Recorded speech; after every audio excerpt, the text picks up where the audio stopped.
Oh my goodness. Good morning, good afternoon, whatever it is for you. I hope you're having a fantastic day. My name is Zach Schomler. This is Strong Opinion Sports. Thank you so very much for tuning in. Today is episode 279. It blows my mind. Today's episode is massive.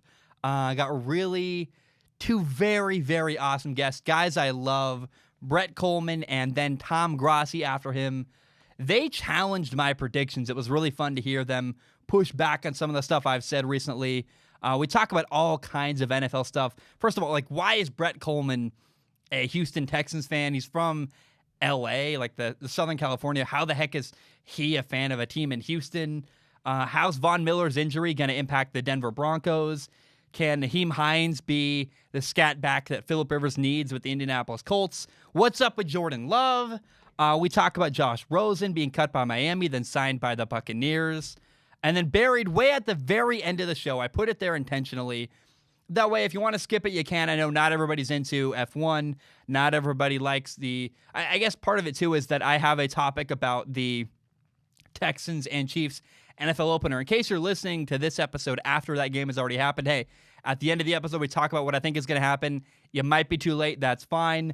I do have two Formula One topics at the end, talking about the race and then talking about some little news stuff. I intentionally put that stuff at the end of the show. That way, if you don't want it, it's very, very easy to skip. I want to start today's episode with a conversation with my friend, Brett Kollmann. I love the dude. He does the Film Room on YouTube. He also does the Bootleg Football podcast on podcast services. He's a great guy. And I think Brett Kollmann may be the best football mind that isn't working for an NFL team. Honestly, I consider myself lucky to have him on. He really should be on ESPN and Fox Sports and everywhere. It's kind of crazy. He takes time for me. I consider him a friend. He's like a football index. I mean, he just really knows the game inside and out.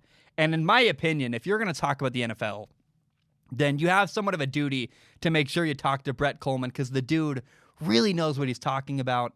I will say we had some technical difficulties. If you're watching on YouTube, his video feed got screwed up, and so all we have is audio of Brett Kollmann. Now, if you're listening to the conversation, that's what matters. It's a great conversation. What he's saying is really important, so that's what matters in this conversation. And that's all I have. Enjoy my conversation with Brett. Take it away. Joining me now is my favorite football nerd, Brett Kollmann. How are you? I'm wonderful. How are you doing? I'm doing all right. There's an apocalypse outside. But down here, too, you can tell by the oranginess in my room. Well, you didn't have the 60-mile-an-hour winds beating against where you live.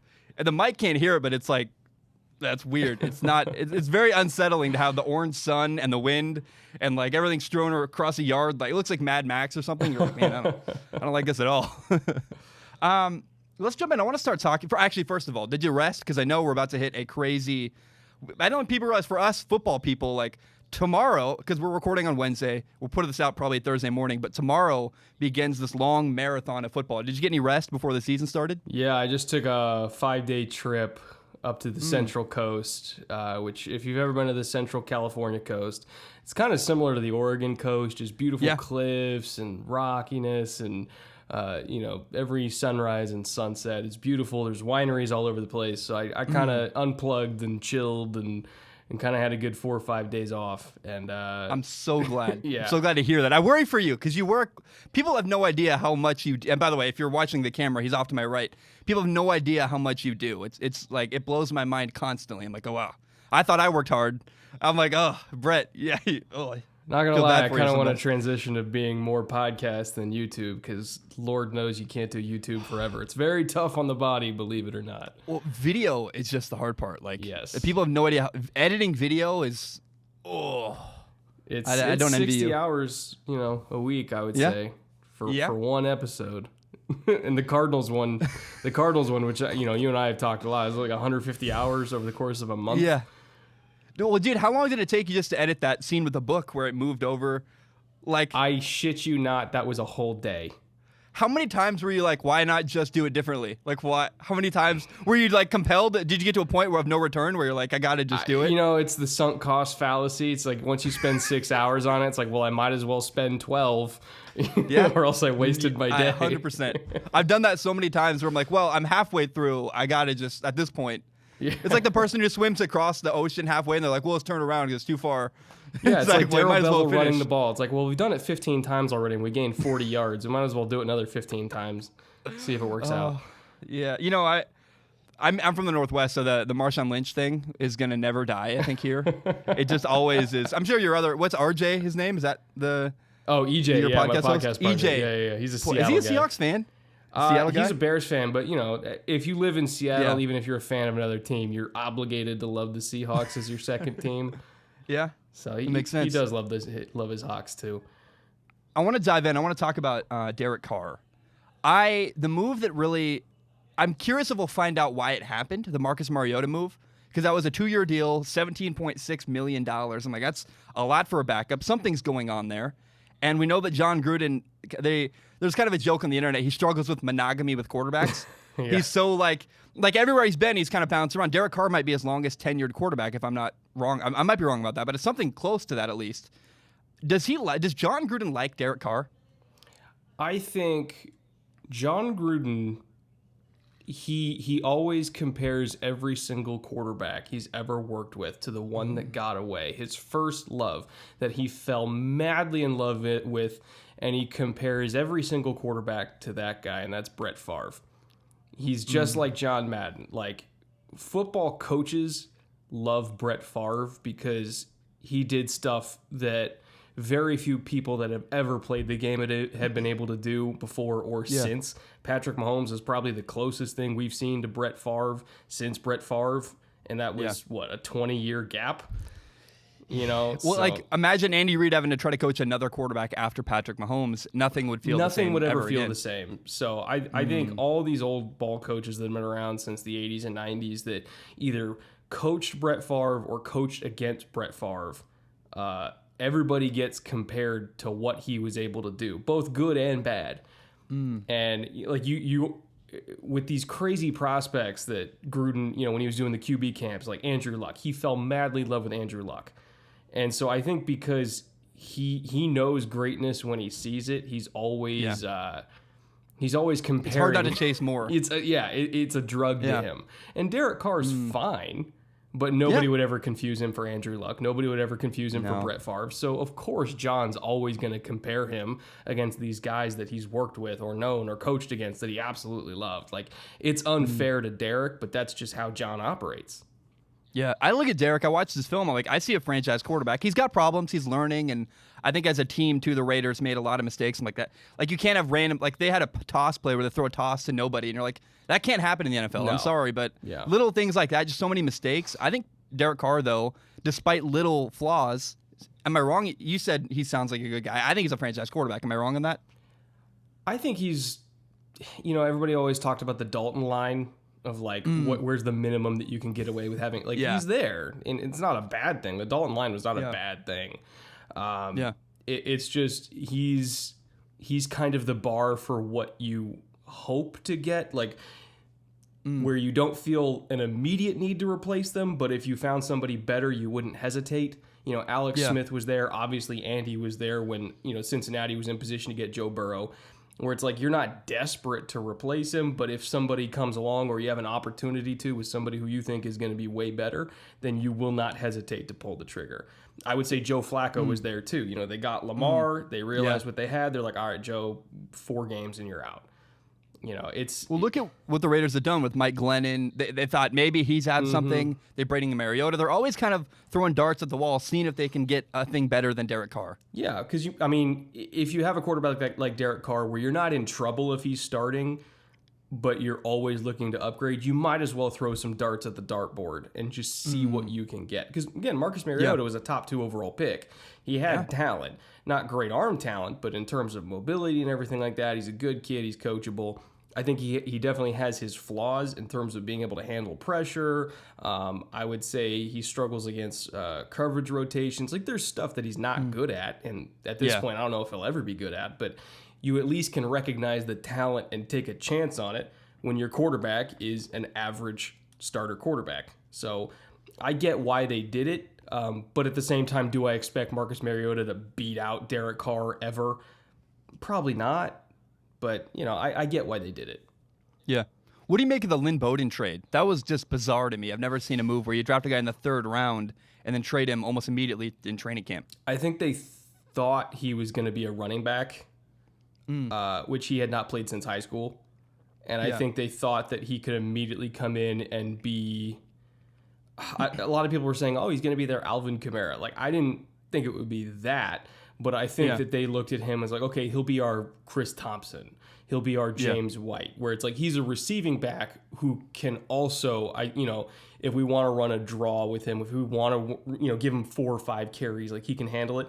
I think they got him into camp and realized like, oh no, that dude's a receiver. We've already got 1 million of those. We just drafted a bunch of them. Our bad, whoops. Let's see if we can get Raekwon McMillan out of him, which essentially their trade was Lynn Bowden and a pick for Raekwon McMillan when you look at it. So I think I commend them for taking a risk and then realizing quickly, like, okay, this is not what we thought it was going to be. And again, this goes back to COVID. They weren't able to bring him in to work him out and see what he was going to be like. So they were kind of flying blind on a very... He was much more projection than a known quantity, so they were flying blind on him. They gambled on the talent. They realized it wasn't going to work for the role they wanted it to work in. Not that he can't be successful, it's just they already have Hunter Renfrow. They don't need a slot receiver. And not to mention Henry Ruggs is also taking snaps in the slot, so he's not going to start for them ever. So like let's get a linebacker out of it. So I commend them for realizing that quickly and kind of course correcting as soon as they could, rather than wasting 2 or 3 years of their time and of Lynn Bowden's time. Yeah, that makes sense. I actually really, when you look at it that way, it's a good perspective to have on it. Do you think he becomes a Taysom Hill guy? Does he? I know that was there was some hype, like maybe he can be kind of a gadget guy. I have really no idea what he could become. What do you think? I think it's funny because on the Bootleg Football podcast we were kind of talking about that of like every coach is trying to find their Taysom Hill. Yeah. And we kind of thought he was going to be that, the third quarterback that comes in for Wildcat that can also throw a little bit. Well, at Kentucky, he threw touchdown passes. He ran for touchdowns. He returned, he did a little bit of everything. So we kind of thought like, okay, like that's what they're trying to do here. And then it came out like, oh no, they want him to be a running back. And we're kind of like, okay, I mean, he's talented, so I guess that can work. And I would imagine that Miami, their coaching staff, I think, is very creative there. And Flores, I think, comes from the Belichick line of thinking of let's just figure out what he's good at, and we'll do the position tag later. Yeah, and so he's a good enough athlete. We can work with him. So I think he is going to be used more like Taysom Hill in Miami, where it's like, hey, we might throw a pass with him a game. He'll return. He'll get a couple carries. We might put him out in the slot. Well, depending on, I don't even know what position he's going to be tagged at, but like maybe we can force a defense into base personnel if he's technically on the field with Breida or something. We can get him into like, if their defensive staff looks at numbers and says, oh, they're in, 21 personnel, let's get our base out there. And then all of a sudden you got him matched up on some 240-pound linebacker in the slot. Like maybe they're going to kind of use him like that. I'd be curious to see what they do. Again, we don't have any preseason, so Lord knows what the hell they're planning on. But I think probably by the end of September, we'll get a decent idea of what they're going to do with him. Well, it sounds like he's more valuable to Miami though, because they can get him on the field. Yes. Whereas with Oakland, he just wasn't going to be on the field. There was no use to him. He was never going to be on the field. Bryan Edwards is a stud. Henry Ruggs is a stud. Hunter Renfrow, he's not like elite, but I think he's a reliable slot receiver. Waller's obviously there. Jacobs is going to get 1 billion touches a game. There was no path for him to carve out a significant role other than being a specific package player, which I just don't really think is their style. Yeah. How about Jared Goff? I've been looking at film of Jared Goff. I kind of settled on he's good enough. He's fine. He's maybe similar to that Andy Dalton line you mentioned, where I don't have any problem with Jared Goff. I think he makes some mistakes, but he's growing. I get why they like him. He does enough good things for me to support him. Is that kind of how you feel about Jared Goff? He's fine. The thing that I really like about Jared Goff is the accuracy, and the dude throws such a pretty deep ball. He does. I mean, it is gorgeous. Like him and Kyler, when the Rams and Cardinals play, like you'll see 10 fades alone in that game between both of them, where you're just like, good God, that's a good ball. It's so easily catchable. He's accurate. I would say McVay does a little bit more between the ears than a lot of other coaches do. Yep. Absolutely. But that's also kind of, Sean's style. Like I've seen a couple Rams game in person now at the Coliseum, one of which I was sitting 7 rows back from the Rams bench. And I was literally watching Sean the entire time. I mean, he was just chattering. And then you hit 15 seconds on the clock and the play sheet goes down. Like he's telling them rotations. He's telling them front. Like he's telling them everything. He's half playing quarterback. Yeah, which is fine. It works for them. Yeah. But I also, I do think that McVay helps Jared more than Jared helps McVay, if that makes sense. Absolutely. I wonder if he had a different quarterback, would he be considered a control freak, or would the quarterback, how would that? I think he would do that regardless of who his quarterback. I think that's just Sean's coaching style because he's such a brain. Like he's brilliant. He's always going to be feeding information. I love the way I've been watching I watched a little bit of Hard Knocks last night. I love the way Sean McVay interacts with his players. He's such a player's coach. Like you as a player, like I'd want to be around him. I'd want to play for him. He seems like a good guy. Is that your kind of impression of him? Oh, he's great. He's one of my favorite coaches in the league. And like, if I was 6'6" and ran 4'4", like he's somebody I'd love to play with. But alas, I was not blessed with those talents. But he's one of the coaches that I would take less money to play for Sean McVay. I believe that strongly in him. Now, Jalen Ramsey just got paid $20 million, so clearly he disagrees with me, but, He's happy, dude. You seen his compound in L.A.? Oh, it's Jalen crazy. Ramsey looks like great. He's doing good fine. for him. He's doing just fine. Let's talk about Jimmy Garoppolo. As I look at the NFC West, you have Russell Wilson, I think Jared Goff, solid. I think Kyler Murray, I have a big man crush on Kyler Murray. I think he's incredible. Oh, he's amazing.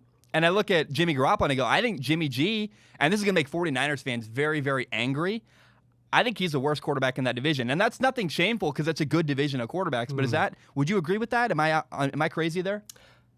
Russell's better. Goff or Jimmy G for me. Yeah, which is to say like the worst quarterback in the division is above average. Yeah, which, for sure. It's not saying he's worse. No, below maybe average. It's inflammatory to say he's the worst, but I think there's 3 other better quarterbacks. Yes, because Russell is top 2 behind only Pat, in my opinion. Yep.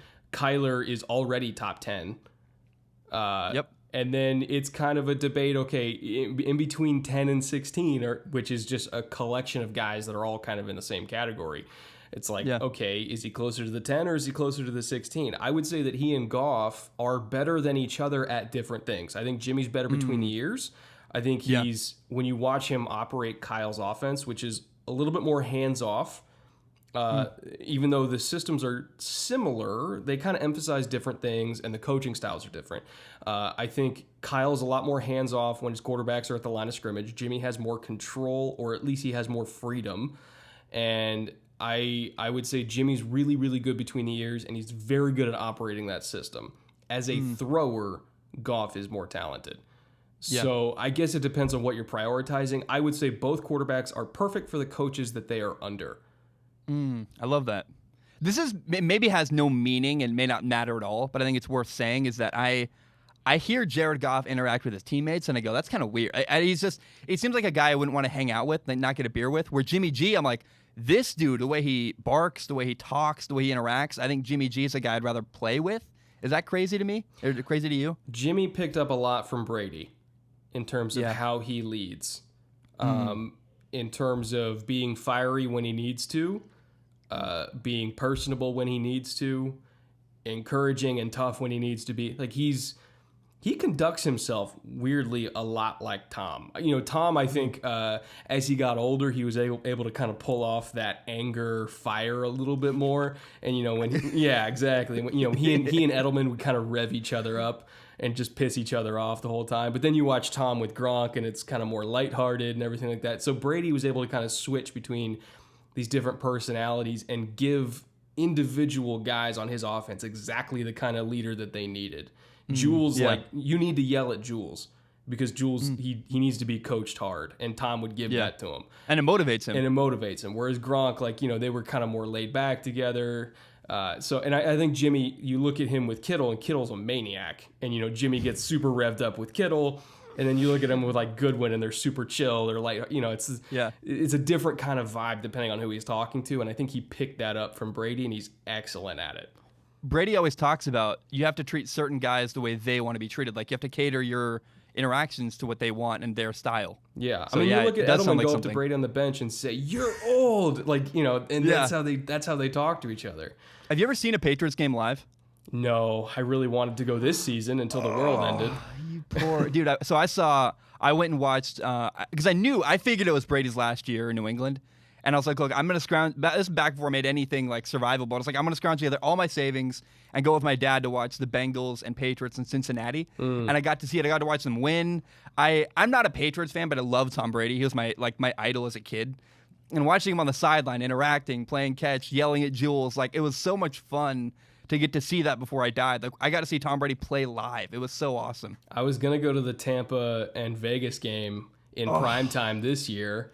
But there's no fans at Vegas, which sucks. But my brother-in-law's a huge Bucs fan. We were going to road trip it out, make a weekend out of it. I was going to go see Tom. So hopefully Tom doesn't retire after this year, because if he does, I will be heartbroken. And I will pay any amount of money next year to go to a Bucs game live.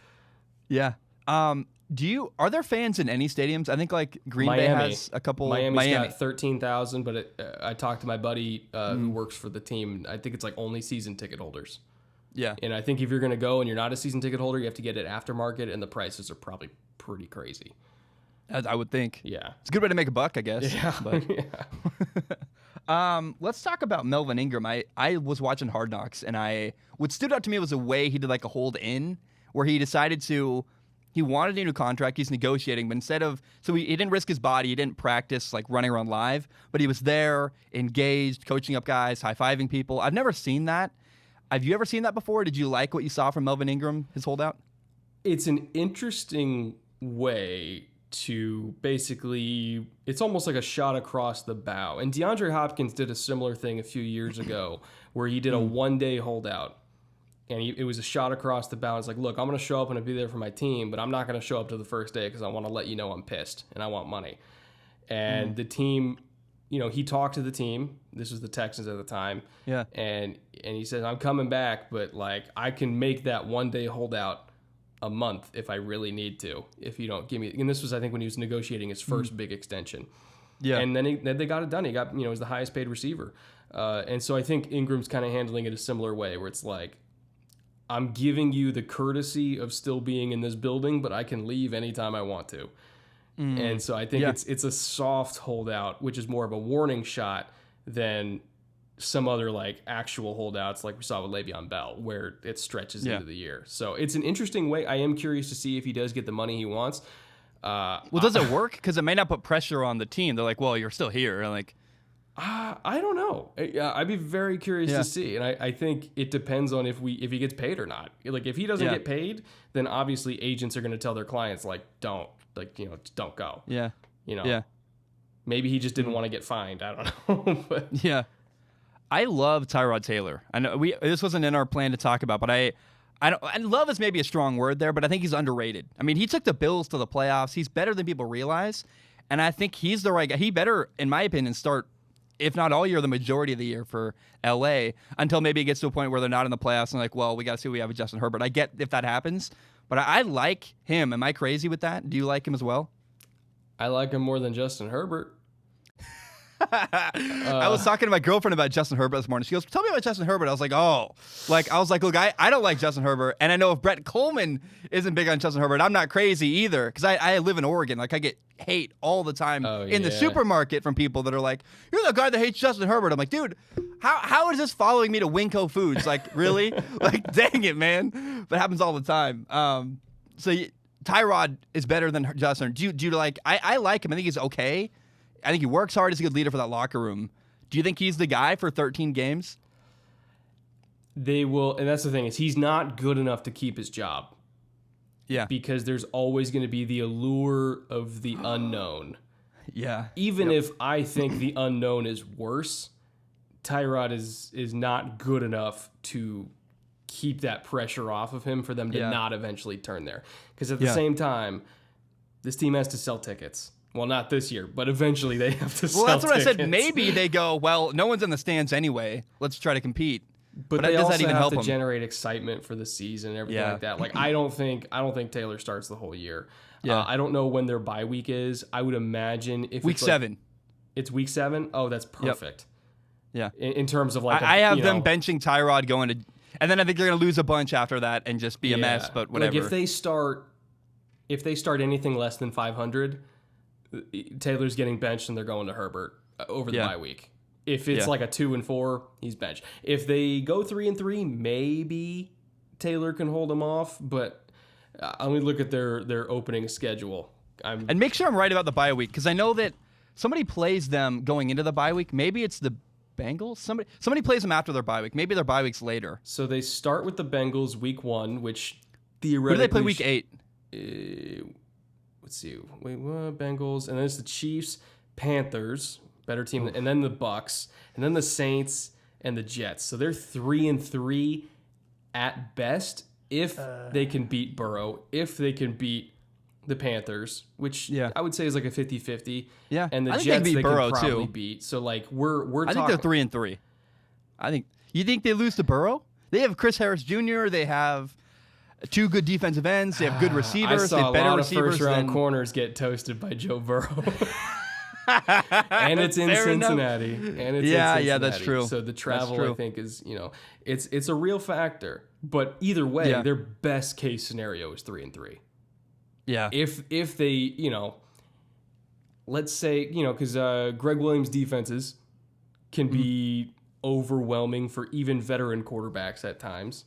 Yeah. If the Jets steal one off the Chargers and you slip to 2-4, it's over. Like they have to go to Herbert, because then they play against Miami after the bye week, which is a winnable game.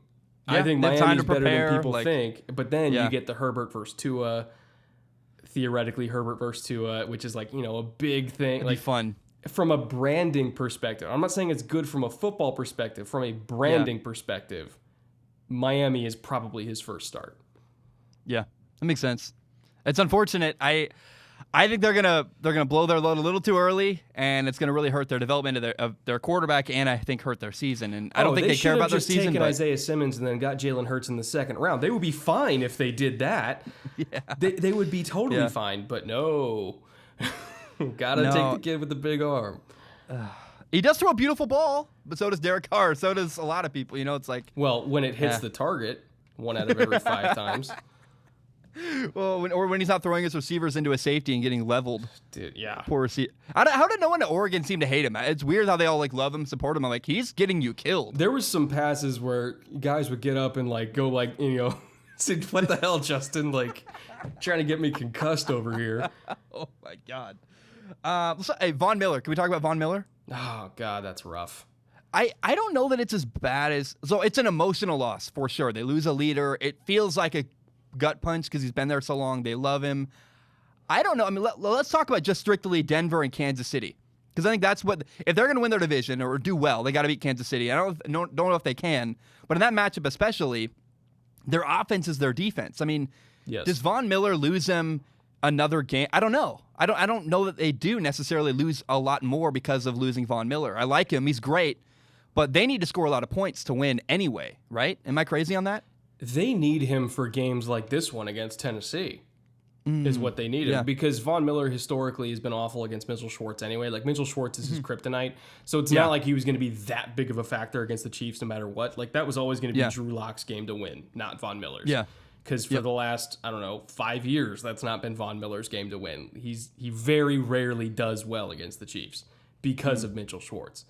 Mm-hmm. But also when you package the fact that Von's not there with Chubb being limited to start the year, he's on a pitch count, and the fact that it's Locke's first game in a new offense, as much as we love Shermer as an OC, it's still Locke's first game, new weapons, new offense, against a returning coaching staff, a team that just went to the AFC Championship game. 2 starting edge rushers gone, offensive line has questions, you've had opt-outs. Bowles historically has been poor to start the year and then good to finish the year. So if that trend holds, we can expect the typical September Garrett holds to return. So it's a very tough matchup that they needed all hands on deck for to beat Tennessee. Yeah.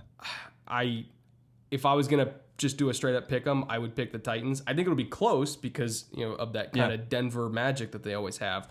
I don't think it'll be like more than 2 points, but I would probably pick Tennessee.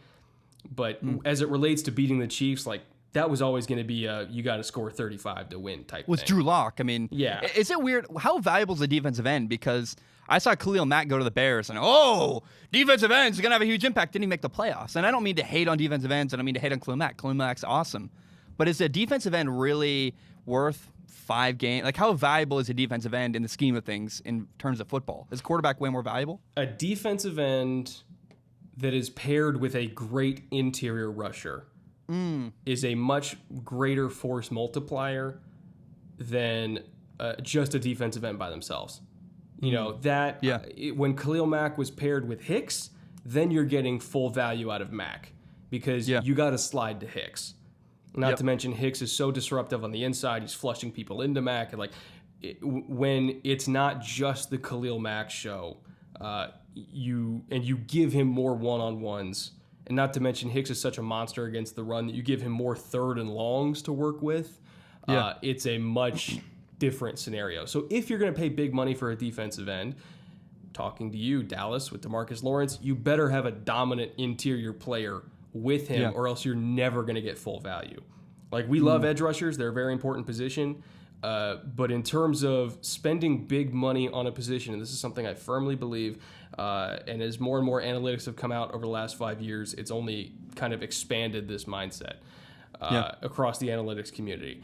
It is, if you're going to spend money on one position on offense and on defense that is not reliant on every other position to be effective, it's quarterback on offense and it's corner on defense. If you have great corners, you don't rely on a great safety to make a great corner. Yeah. Unless you're like a pure zone system or something like that. But like, that's why Miami, they're spending big on Xavier, they're spending big on Byron, first round pick on Igbenogany. They're loading up at corner because if you have 3 good corners that can play man, it doesn't really matter if you have a great free safety because all their guys are going to be locked up anyway. And they're not spending on defensive end. They're not spending on defensive tackle because those two positions, in a way, kind of rely on each other to be good. Corner in a vacuum, if you have good corners, you're going to have a good defense. So to answer your whole question about was the Khalil Mack trade worth it? Yes, when Akeem Hicks was healthy. When Akeem Hicks got hurt last year, Mack's value plummeted. So now that Hicks is healthy again this year, sure, it's going to be a great defense. But if Hicks gets hurt again, the Bears defense goes with him. I know this is something you've thought about. How in the world would you stop Denver? Because they have 2 good running backs. They've got KJ Hamler. They have Jerry Jeudy. They have Cortland Sutton. They have a good running back, or a good tight end, Noah Fant. Weapons galore. Schematically, what do you do? I mean, do you just hope Drew Lock makes a mistake eventually? He's young and just assume he's going to be better in 2 years. But for now, just depend on Drew Lock screwing up at some point. What do you do? A lot of it is the same things that you have to do against Kansas City, which when you look at the metrics of Kansas City versus zone and Kansas City versus man, when you play man against Kansas City, it's over. It depends because Tyreek is obviously good against man, but if you're playing cover 1 double, then it all becomes the Travis Kelce show because he was their only other good man beater. Like Mecole Hardman is not really a man beater. Sammy Watkins is a man beater, but he's never healthy. And I was having a talk about this with Craig Stout, who's a Chiefs film guy for Arrowhead Pride. And one of the main reasons why they drafted Clyde Edwards-Helaire is because he's a man beater. And teams would play a lot of man coverage against them. And then it just became Travis Kelce, because he was their only reliable man beater. Because if you're playing cover 1 double, you're shadowing Tyreek. Like, he's not going to go up and beat double teams. Like, that's not really his game. Like, he's more of a, if I'm on an island, I'll run by you. But he's not a DeAndre Hopkins. He's not a Michael Thomas. He's not a Devontae Adams that's going to go up and sky up and beat double teams. So the Chiefs are drafting weapons to beat man coverage because they kind of had nobody else besides Travis that could reliably do it. And I think Denver's the same kind of thing where you have to play man against them because if it's zone, they're just going to sit in between it. They're going to eat you up all day. But if you have the corners that can play man, I'm talking a big physical guy that can go toe-to-toe with Cortland outside. You have a guy with really good feet and hips that can keep up with Jeudy. Not necessarily somebody who's a speed demon, but just somebody who's really, really quick and good feet. Like Jonathan Joseph in his prime, that kind of corner. Then you do need somebody in the slot who has a lot of speed that can run with KJ Hamler. And of course, you need a linebacker in the Devin Bush mold that can run 4-4 and play with Noah Fant.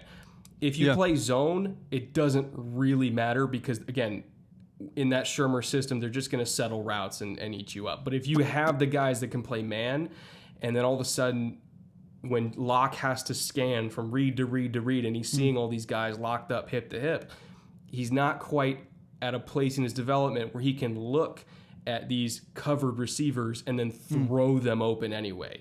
Yeah. Like Drew Brees, like if everybody's locked up in man, it's whatever. He can throw them open anyway. Locke's not there. So you have to play man. But that's why they're drafting all these weapons, is because they're like, we're going to make it hard for you to play man. You're going to need 3 corners. You're going to need a linebacker that runs 4-4. You're going to need a good safety. So that's kind of what they're going for, is we know that there's a specific style that you have to play against us, so we're just going to have as many weapons as possible so that you can't play that style. I love that. Do you want to talk Houston? Oh, God. I guess. Okay, first of all, why are you a Houston Texans fan? I've always wondered that. You're not from Texas. No, I'm from Southern California, but my dad worked in Houston when I was growing up. And I wasn't really feeling any of the California teams growing up because at the time there was nothing really in proximity to Orange County. San Diego was San Diego. The Bay Area teams were the Bay Area. My dad lived in Houston. It was a new team. I was like, let me hop on this bandwagon of self-loathing. Yeah. And 20 years later, here I am. Did you ever go to a game as a kid? Yeah. When I was awesome. To Houston, yeah. You watched David Carr? Regrettably. Oh, so I have the Houston Texans going 8-8 this year. I think their defense has a lot of concerns to me. I think they're just going to lean too heavily on Deshaun Watson, and I think it's unfair to keep asking him to be Superman every single year. Is that kind of what you see? Do you have what's your prediction for your team this year? Oh, man. I would say a floor of 8-8, a ceiling of 10-6. So I'll settle on 9-7. Okay. And that's partially because other than the Jaguars, I think the AFC South is a pretty good division. Yeah. And I can almost guarantee you they split with Indy. I can almost guarantee you they split with Tennessee. And then, they still have to play, obviously, Kansas City this week. That's a loss. Yep. You're playing New England, which I think is a toss-up. You're playing Baltimore. There's a lot of good teams in the AFC that are on their slate. And I don't really see them as that elite upper echelon AFC team that can actually go toe-to-toe with the Kansas Cities and the Baltimores and everything like that. They might be able to get one off New England, assuming, depending on, how Cam is playing, obviously. They might be able to get New England, but I don't see them getting Kansas City. I don't see them getting Baltimore. Tennessee's a maybe and Indy's a maybe. So I think they'll be a good 9-7, but it's probably 9-7, regardless of Deshaun. Deshaun's amazing, but the AFC is stacked this year, and with no DeAndre Hopkins out there that can go beat Marlon Humphrey, that can go beat Stephon Gilmore, all these teams that play a lot of man coverage, like I said, that have a lot of corners, you need a receiver that can go out and beat them, and they don't have that anymore. I sent you my predictions, my list of 32 predictions, and is there any one that you look at and you go, there's no way that's happening? Is there one that stands out to you that you completely disagree with? I don't want to say there's no way it's happening. Cardinals at 12-4 is interesting. Yeah. Mainly because of the division they're in. Sure. So I don't think I actually saw this. We can run through the Cardinals schedule really quick. What are the 4 losses? I'm very curious. My 4 losses are Seattle, Buffalo, New England, and San Francisco. I think they're going to – I can't see – I love Kyler. I love their offense. I think Bill Belichick's got schemes that are going to make Kyler swim a little bit. He's so good as a coach schematically. They're playing Seattle. I think they lose that. I have them going 4-2 in their division. They're going to sweep the Rams in my prediction, my silly – that's fun. I don't know. I have them beating the Seattle once. I have them beating the 49ers once. I think it helps they have Isaiah. What's that? Why is his name escaping me? Simmons. Yes, there you go. I think I'm kind of depending on the 49ers having a hard time bouncing back from the Super Bowl, just because that's what happens every year when the team loses the Super Bowl traditionally. And so it's not perfect. I know that. But that's where I landed on 12-4. Actually, what I do is I go through and I count up every 256 games, and then I like pick every game, and then I count them up at the end, and I go, oh my gosh, the Cardinals are 12-4. That's weird and crazy. So that's how I landed on that. But it makes a little bit of sense to me when you look at it. What do you think of all that? I just typed in. I'm looking at their schedule right now, and I'm trying to see like, okay, who's the average to below average team, but somewhere in the average range that's going to steal a game off of them. And we've talked about them before. Yep. Miami. November 8th. But they have a bye week going into it. That's where I would go. They got a bye week to prepare for Miami. It doesn't hurt them. Miami's pretty simple. We're playing man. Yeah. Our corners are better than the corners out of camp are saying we're in man 90% of the time. So it's not like you got a game plan for them. It's more like you better than them? And there's a lot of team like as much as I love DeAndre Hopkins. If you're playing cover one double with an elite corner like Xavier Howard with safety help, and then explain cover one double for people that don't know. Go ahead. So cover one double is a whole bunch of different ways to execute it, but it's basically like we're playing cover one across the board, and one high safety. One high safety, but that safety is like shading towards whatever number they're game planning for. So shading to DeAndre Hopkins in this situation. The Patriots do that too, and that's one thing to keep in mind for when Bill is terrified of DeAndre Hopkins. Really? Even when they had Gilmore on Hopkins, he was doubled every play. That is one of the receivers that Bill Belichick is terrified of. He will never leave him one-on-one, even with Stephon Gilmore. And so I think Flores, who was under Bill Belichick when they started doing that a couple of years ago, is going to be the same way. It's like, hey, he made that decision probably. It was like, hey, we're doubling Hopkins. Like we've still got Noah in the slot. We've still got Byron Jones on the other side. Like we think Byron Jones can cover Christian Kirk. We think that Noah can cover Larry. We've had. You still got what's that guy from UMass? What's his name? Andy Isabella. Yeah, Andy Isabella. Yeah. But even then, like, if you're relying on Andy Isabella to be your saving grace. Fair enough. Yeah, you're not wrong there. Like, I think the Dolphins are going to be a top 7 or 8 defense this year. They're going to sneak up on a lot of people. And I would, if the Cardinals, who I think are going to be a good team, drop a random game in the middle of the season that you don't expect. Yeah. It's Miami. They're built to stop them. I love that. What about Dallas? They play Dallas right before Seattle. I have Dallas going 8-8. I think that I see. And let's just talk about the way they match up with the Cardinals. Yeah, okay, that's what I think too. Blow them out. They have like a rookie corner. I'm like, I don't see how this matchups at all. No, that's like the Cowboys are going to score, but the Cardinals are going to score a lot. I completely agree. I got one more question for you. You might not know this guy. I made my prediction for the Colts. I had them going 11-5. I really like them. My one question was, do they have kind of a scat running back? Because Phillip Rivers loves swing routes. He loves to use that. And I'm like, well, they don't have their two. What is it? Marlon Mack and then Jonathan Taylor. Was there Naheem Hines? Yeah. Yeah. So that do you know anything about him? I know very little about him. That's literally what he is. He's a scat back. We're in 5-man protection. We're free releasing him to the flat. We're getting him on angle routes. We're running him on wheels. We'll put him out in the slot, go empty. He'll run option routes. Like that's kind of what he does. Because Jonathan Taylor's not a great receiver. No. He's okay. And Marlon Mack he's good in protection, but again, he's not like a great threat as a receiver. Naheem Hines is that guy. So how do they get him on the field though? Because I know like with Eckler, it's nice. Because with Eckler before, he's on the field all the time, so it's never a shock when it's a surprise, I guess, sometimes when he runs a swing route. That's the thing is because both the other guys are so much better at running than Hines. Yeah, they're better running backs than receivers. To a defense, you tip your hand if Naheem Hines comes onto the field. You go, okay, we know what they're doing. Exactly, right? And then you're basically just like, all right, we're going into dime. We're putting a corner on him. So you almost kind of have to put a lot of runs with him on tape. And then just try to figure out like, okay, if you're going against like a one gap front, like, okay, let's see if we can catch him in some traps and like spring Hines for a little bit, put that on tape like that we're threatening it, and then kind of make him second guess a little bit. And leave like nickel out there instead of putting out dime, because then we might be able to get like a Mike linebacker on him if we put him out to like number 3 in the slot. Like then we might be able to get that matchup. But they're going to have to run with him, I think, early in the year to put it on tape to let him know that they're willing to do it before they can really get him involved as a receiver.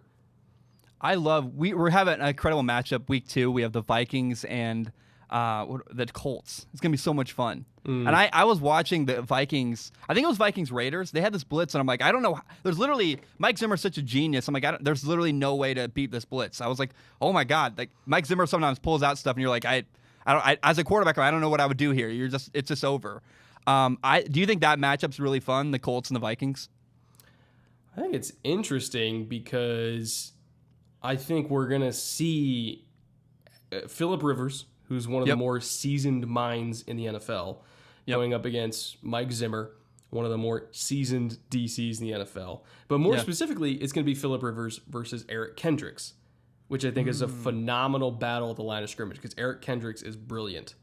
And so I'm going to be watching that game solely to watch them checking against each other at the line of scrimmage, because I think that's going to be really, really, really fun to watch. Like I think we're going to see shifts all over the place, and I think all 40 seconds of that clock are going to be used on every play when the Colts have the ball, because I think that's awesome. It's going to be a mind meld. It's going to be fun. Yeah, cool, man. That's all I have. I look forward to this, man. Every time we talk, it's so much fun for me. Do you have anything else you want to talk about? I had a blast.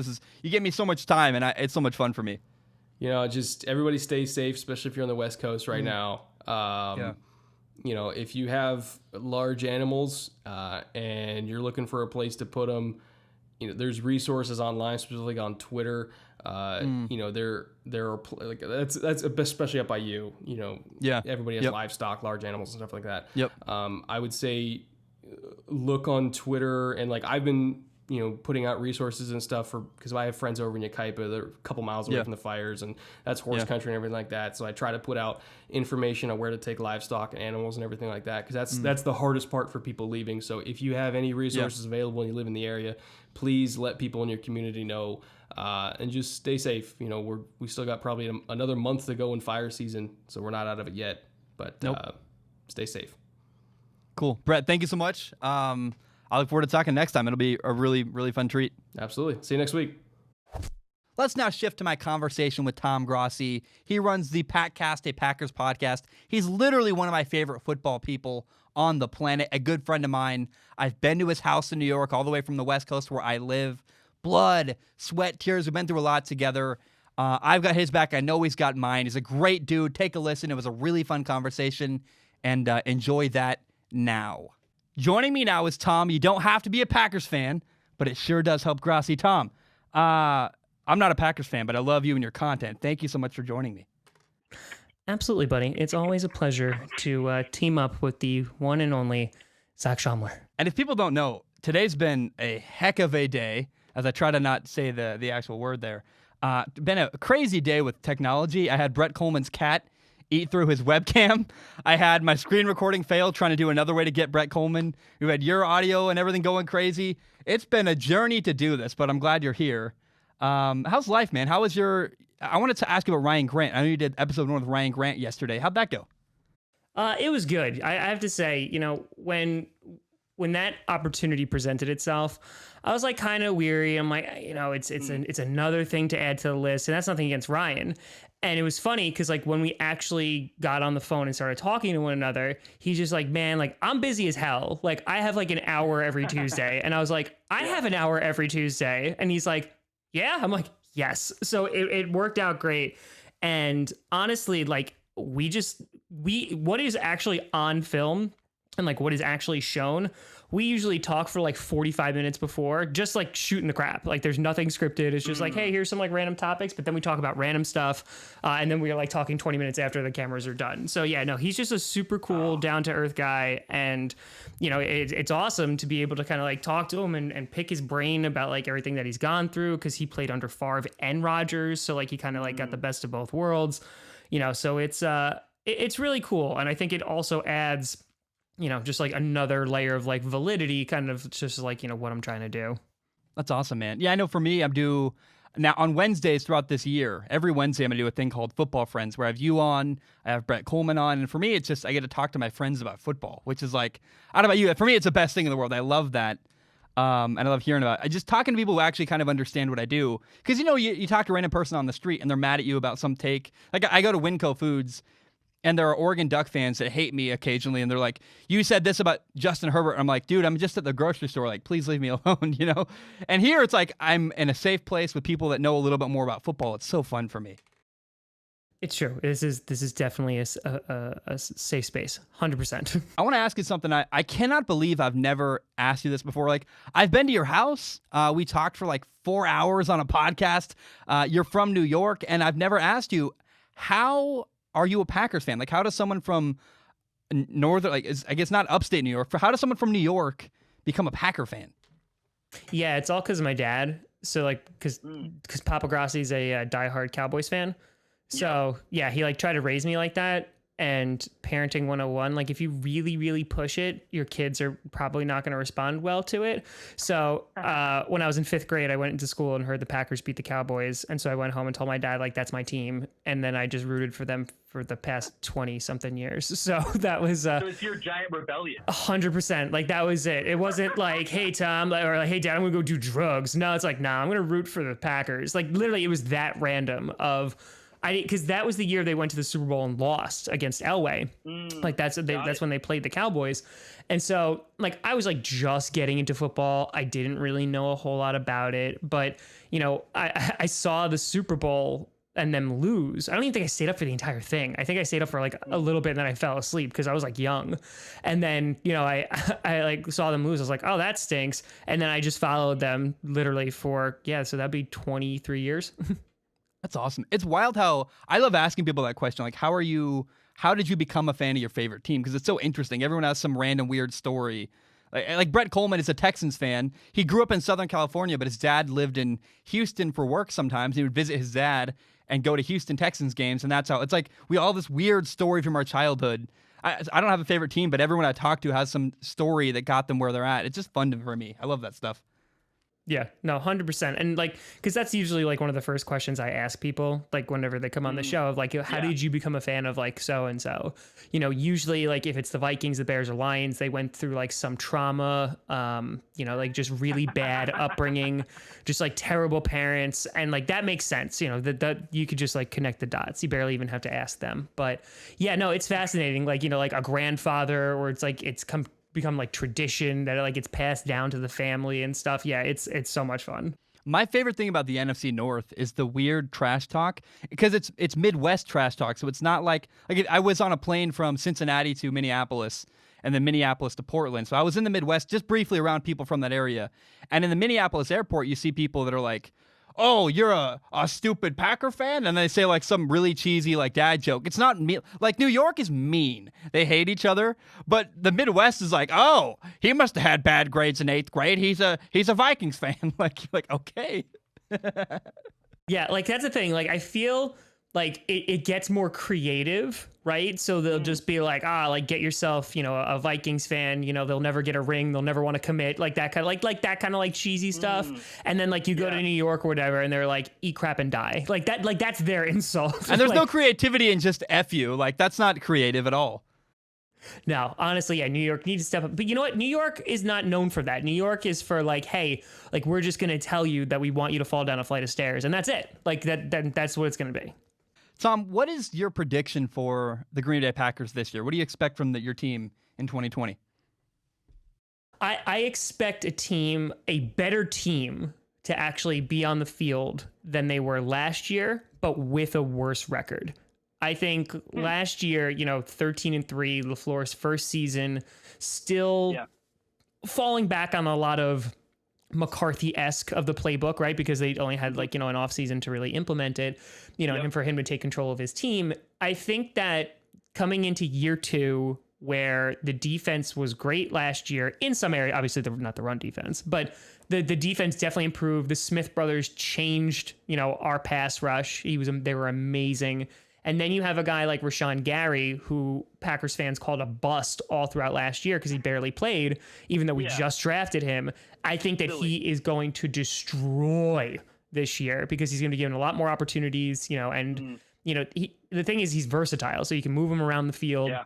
And I think that I'm really expecting a lot from our defense and some of our younger guys to step up, and I'm really looking forward to that. Savage taking his second jump. Rashawn Gary's been dominating in training camp from what I've heard. Is that true? Yes, he has. And you know what? You kind of saw it too, because he would post workout videos during the combine on Instagram and Twitter. And I'm like, oh, that's hard. That's scary. Okay, he has gotten in amazing shape.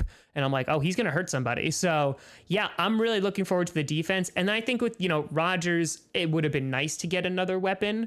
But a lot of people also go to sleep on Jay Sternberger, who was one of the top tight ends to come out of last year's draft, got hurt, immediately missed a huge chunk of the season. He's a great passing threat. On top of that, you have Aaron Jones, who was kind of utilized a ton last year. So there's gonna be that. And then you got to hope a guy like Alan Lazard or MVS, who apparently was the most impressive wide receiver. Yeah. Valdes-Scantling seems like he's doing great. I mean, I'm excited to watch him. He seems like he's gotten better as a receiver.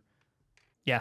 Yeah. And I mean, he's the only speedy guy we have, right? So and I feel like this is kind of his last shot, because we drafted him in 2018, and when we drafted him too, he was older. I want to say he's 25 or 26 already. He's not just really, really young. So I think that, if he is unable to perform and kind of just is meh, he has been for the past 2 years, I don't know what his future is going to be on the team, but I'm very hopeful, because if we actually have a speedy threat too, yeah, that's gonna be a lot of fun. Well, the reality too is if you can't succeed as a receiver with Aaron Rodgers and Matt LaFleur drawing up the plays you probably aren't going to make it in the NFL, period. Yeah, and I hope that's not the case. I mean, we're basically relying on a bunch of receivers that we drafted in 2018, and the guy that we drafted the highest, Jamon Moore, just got cut recently by some other team. So I don't think he's on the team right now. So that's what I'm saying. It's kind of just coming back and being wow, we really hope that those guys we drafted really emerge. Seems like people are overanalyzing Jordan Love a little bit unfairly, really harsh. Is that how that feels to me? Because I see what's going on. I'm like, guys, he's in practice. Does anyone expect him to play this year?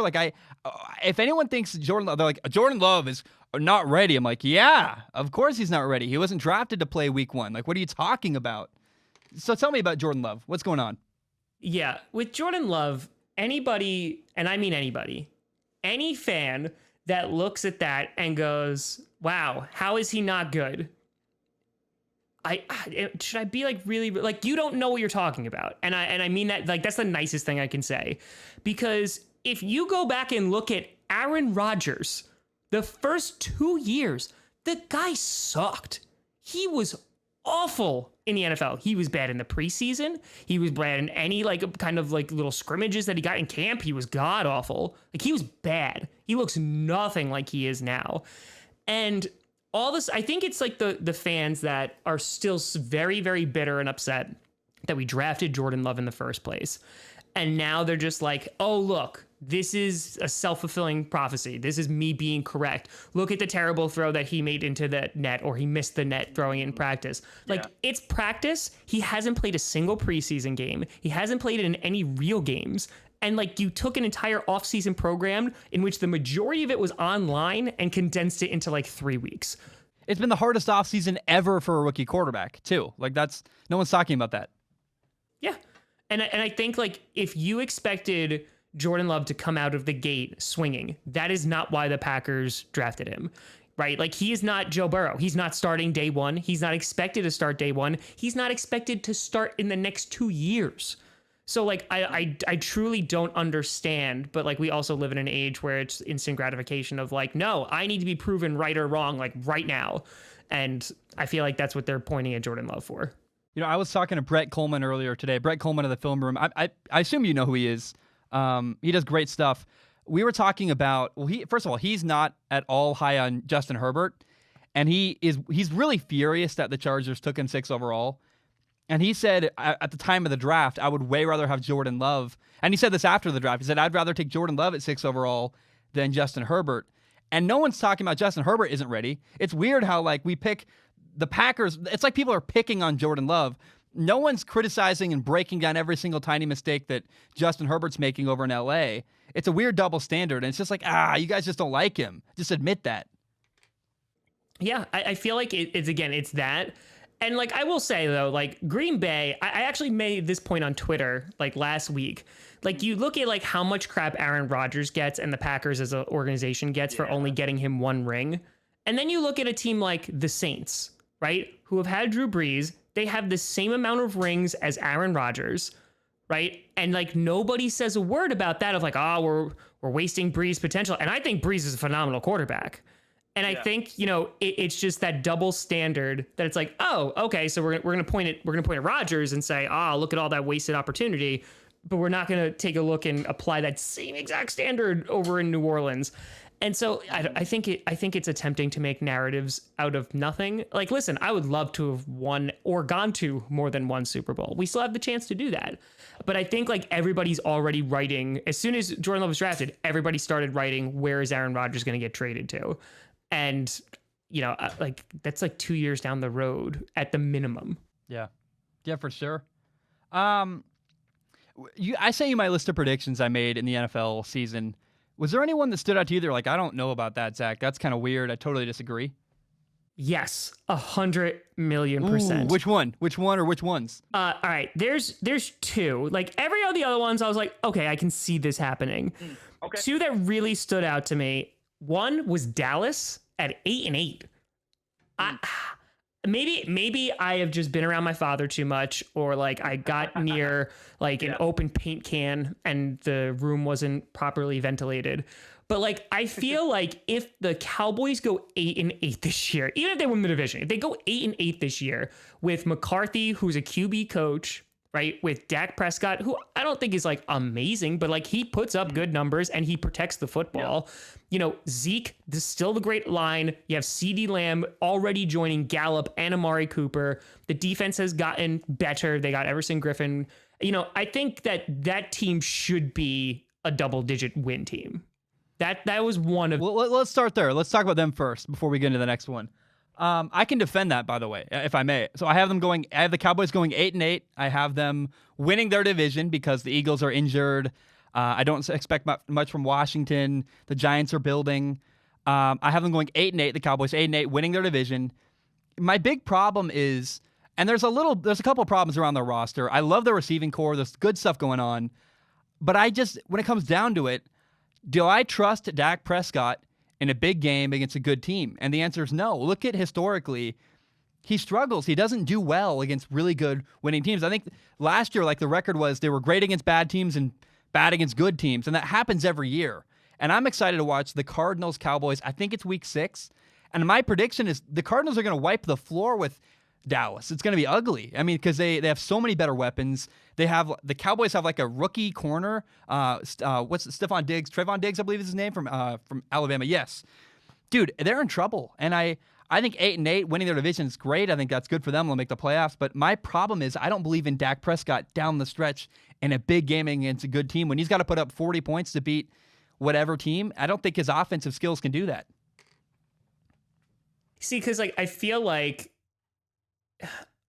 I don't know, like, do they need him? And what I mean by that is... Yes, absolutely they do. No, absolutely they do. Because they've had great rosters in the past and they haven't worked. But that's the thing. The difference maker, I think it is not just weapons. I think it's a huge difference that they brought McCarthy in.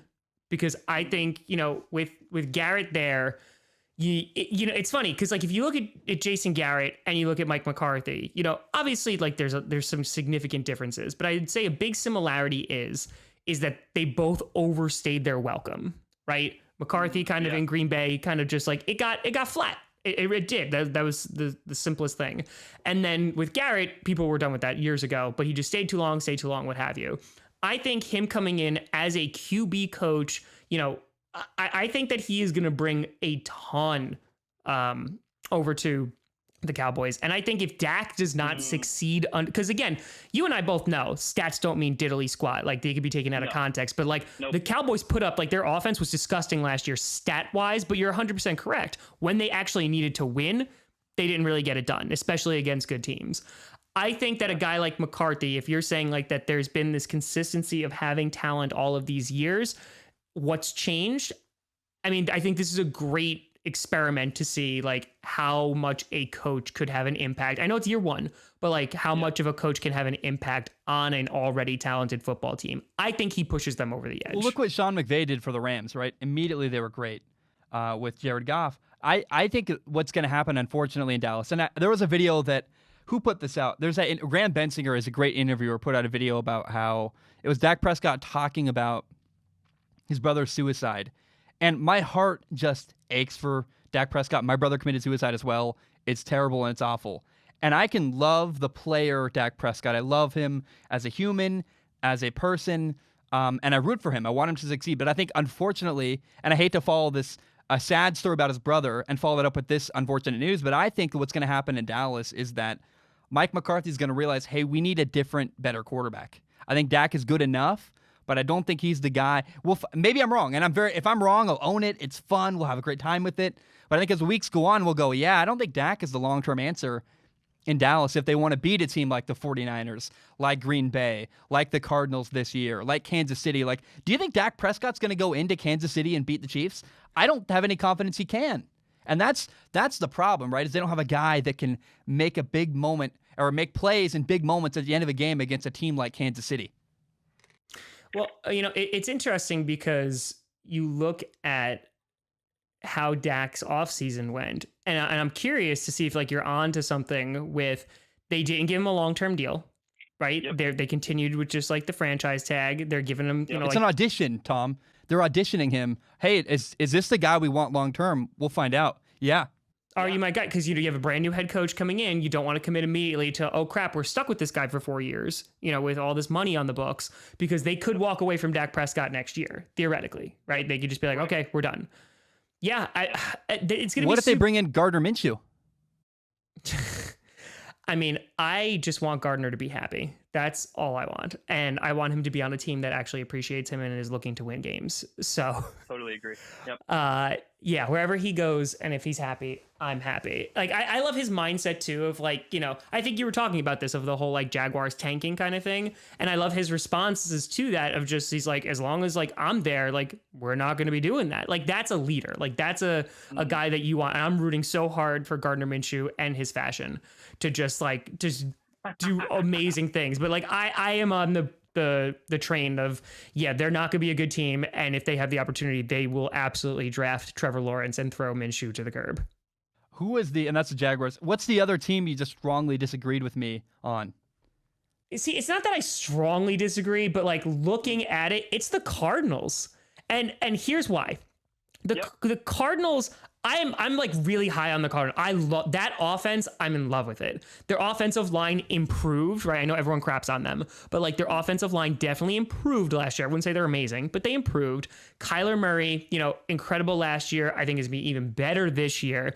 Getting Hopkins is going to be great. Drake is going to be phenomenal as a running back. I think, you have Kirk who's going to come in. You still have Larry Fitz. I think there's a lot of weapons on that offense that can make them very, very good. The thing that concerns me is that defense. I know you drafted Simmons, but that is like the big thing for me of like, I don't know if, yes, they could put up points. I agree. They totally can. But I just don't know how many points that defense is going to give up. And even if Simmons is going to come in right away and be like a rock star. So like, I think for me, I think the Cardinals are a year away. And throw on top of that, I think the 49ers and Seahawks are very good football teams. And I think that it would be incredibly difficult for them to pull off the division, meaning the Cardinals. Yeah, so I think a lot of people are going to really push back on my Arizona prediction. I mean, I talked with Brett Kollmann today, and he was also like, the Cardinals, 12-4? And I will say that here's my thing, too. Did you expect the Ravens to be great last year with Lamar Jackson and be what they were? Because I personally did not. And I feel like we're having a situation kind of like Baltimore last year, where like, hey, this team's going to feel like they come out of nowhere and just smack people around. Now, I will say, I'm sticking with 12-4 for now. Well, as we get more information, things might change. What I talked with Brett about, Brett made a great point. So in order for me personally, in my prediction for the Cardinals, in order for them to get to 12-4, they have to go 4-2 in the NFC West. They have to beat the Seahawks once, they have to beat the 49ers once, and they have to sweep the LA Rams. That's a big ask. But the one thing Brett pointed out that I thought was really interesting, he said, I think it's week 6, I believe. Him and I went through the schedule for the Dolphins. They play the Dolphins week 6. And that's a team that could steal a win from Arizona, that could hurt them later down the road, or they're down a game to Seattle, or they're down a game to the 49ers because they lost a game that maybe they shouldn't have to Miami, because Miami plays, they're going to play like 90% man coverage. They've got 3 really good corners, Noah Igbenogany, that rookie. They have Xavier Howard. They have Byron Jones. They're going to play cover 1 double, which means they're going to play cover 1 against Miami, double team down to Hopkins, and make Andy Isabella beat them underneath that their number 4 receiver. And if you're leaning on Andy Isabella to win you a game against Miami, that could be a big concern. And so it's possible, and I'm very willing to be wrong on the Cardinals, that they lose a game to like Miami that they shouldn't lose. That trips them up, and they're therefore a wild card team rather than a playoff team, rather than a division winner. But I think the low end for the Cardinals is 10-6, 11-5. Their top end is 12-4. I went the top end, but I just don't see this being a bad team that misses out on the playoffs either, if that makes sense. See, like for me, again, like I'm all about the offense. It's just I don't know if that defense is going to make that big of a jump. And again, I'm all about, like I'm telling you, within a year, that team is going to be a very good football team. I think there's just a lot of potential questions, but you're right. They literally could come out of nowhere and surprise people. I also don't see, the 49. I think the 49ers are going to be a ridiculously good football team again this year. I think a healthy Seahawks are still going to be a ridiculously good football team. I think Chris Carson's going to have himself a really nice year that they can rely on a running game, if everyone can stay healthy for once. But I think it's such an incredibly competitive division. And I could argue that that's the best division in football right now. Oh, I would for sure. I would say they are. I don't know that the bottom team in that division. I have the LA Rams. I think they're still good. They could beat a couple teams in the NFL. You're like, wow, if the Rams are your worst team, you're doing something pretty good.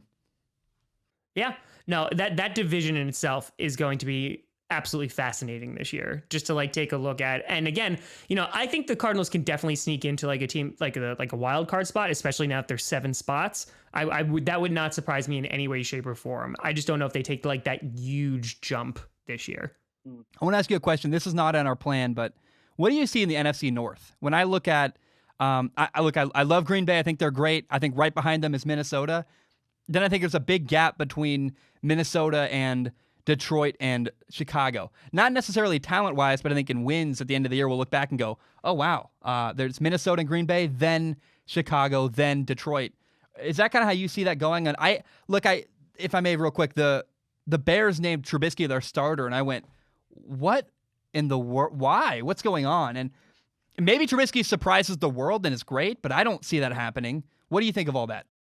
Okay, yeah, there's a lot here. Okay, we talked about the Packers. Like I said, I think they'd be a good football team, but I think they're still going to win the division because if anything, if you want to look at it this way, they didn't regress. The only regression I saw was the fact that they lost Brian Bulaga.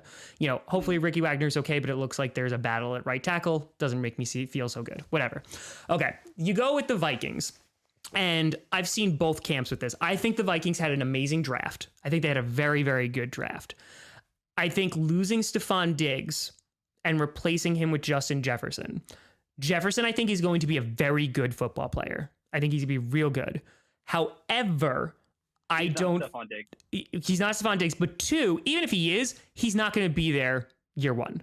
And if he is, I think he's going to come in later. Because again, I'm going to generalize here. For the most part, it takes a while for wide receivers to get acclimated to the NFL. It does.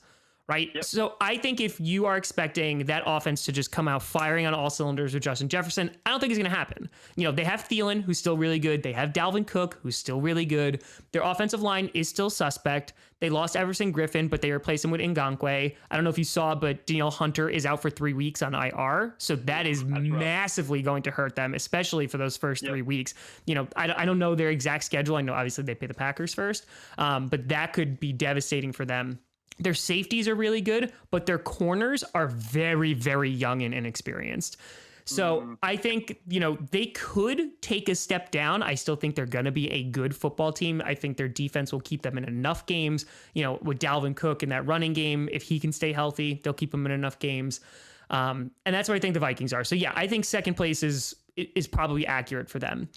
the Bears are a fascinating team in which their defense shouldn't have regressed. I know they got Robert Quinn, but that defense is pretty much still intact. They should be a top 5 defense, or at least top 10. But that offense, you mentioned Mitch Trubisky, and it actually makes a lot of sense. And what I mean by that is you got Nick Foles, you traded for him, you're paying him like $21 million guaranteed, you gave up a 4th for him. And I would imagine you're just like, why the hell is he not starting week 1? Like, and just call it a day. Yeah. I feel like if they put in Nick Foles from week 1 and Nick Foles does not perform, which I'm going to say right now, I don't think there's a guarantee he does. Oh, wow. I know where you're going with this. Yeah. See, I don't think he does. So if you put in Nick Foles week 1, and let's just say it's week 4 and they suck, right? Like Nick Foles is just not the guy. You're then going to say the guy who beat him in camp, the guy that you have seen that you drafted and the fan base has completely shut down on, you're going to start Mitch Trubisky and think that that's going to go over well? I don't think and like that's supposed to inspire team confidence. I do not see that happening. So I think honestly, it's a win-win for the Bears because you start Mitch Trubisky. If he does well, you look like a genius because you're like, we brought Nick Foles in and he's had a great attitude and he played up to the competition, blah, blah, blah, blah, blah, blah, blah. You look like a genius. If he doesn't, you have Nick Foles that you just traded for and you have an option for maybe things to improve. Tom Grassi. Oh my, can I give you a round of applause? That's so smart. That's how I'm looking at it. That doesn't mean it's necessarily correct, but I feel like they will say at the end of the day, we gave Mitch Trubisky every opportunity possible. And that's it. Well, also, man, the most loved person on a football team is the backup quarterback on a bad team. If a team's doing poorly, everybody loves the backup quarterback. And how much, just from a marketing perspective, if you're doing bad and you're benching Trubisky, who people already kind of hate, and bring in Nick Foles, who's known to do well off the bench, people are like, week 6, a renewed sense of hope. That's what Foles will bring. I had not thought about that at all. Tommy Grassi. I love that. That's it. Now, again, is Matt Nagy going to call plays and actually utilize David Montgomery? That's a little big question mark too. Their offensive line also didn't get any better. I think they drafted guys in the 6th round. But I think, it's going to be challenging for that offense to get it going. They could do really well.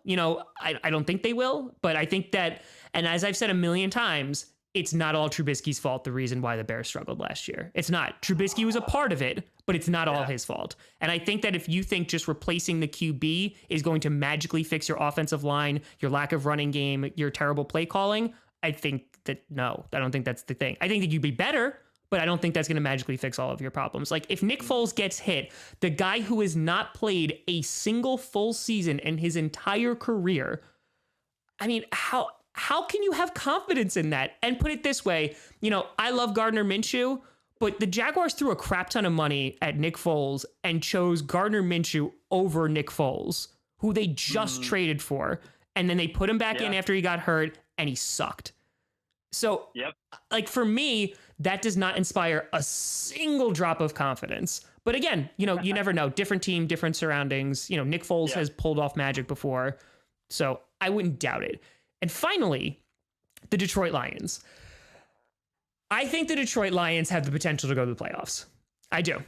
I think that they can be a playoff contending team. Their defense scares me a little bit. Their defensive line, wasn't as good as I thought it'd be. I know they lost Snacks Harrison, but he didn't contribute a ton last year anyway. They got rid of Slay, but they replaced him with Okuda. So I think the defense is solid, right? It's not amazing, but it's solid. But you have a healthy Matthew Stafford coming back, and I think Matthew Stafford is one of the most underrated QBs in the NFL. Stafford coming back, TJ Hawkinson, who was the best tight end coming out of last year's draft, got hurt. I think is still dealing with a nagging injury, but he could be a huge weapon for them. Kenny Galladay, a fantastic wide receiver. You have Marvin Jones in there, and now they have Adrian Peterson. They have DeAndre Swift. They have Kerryon Johnson. Maybe they'll actually have a running game, since Barry Sanders. I think that team could surprise a lot of people. They took the Packers down to the wire twice, in which the Packers were not leading a single second in that game, in either game. They won with the last second field goals in both games. So I think that the Lions, and that's when they were hurt too. Like, I think the Lions could definitely surprise people this year. But then again, I've also said that for like 5 years and it just never happens. So one of these years, like I'm going to be like, called it.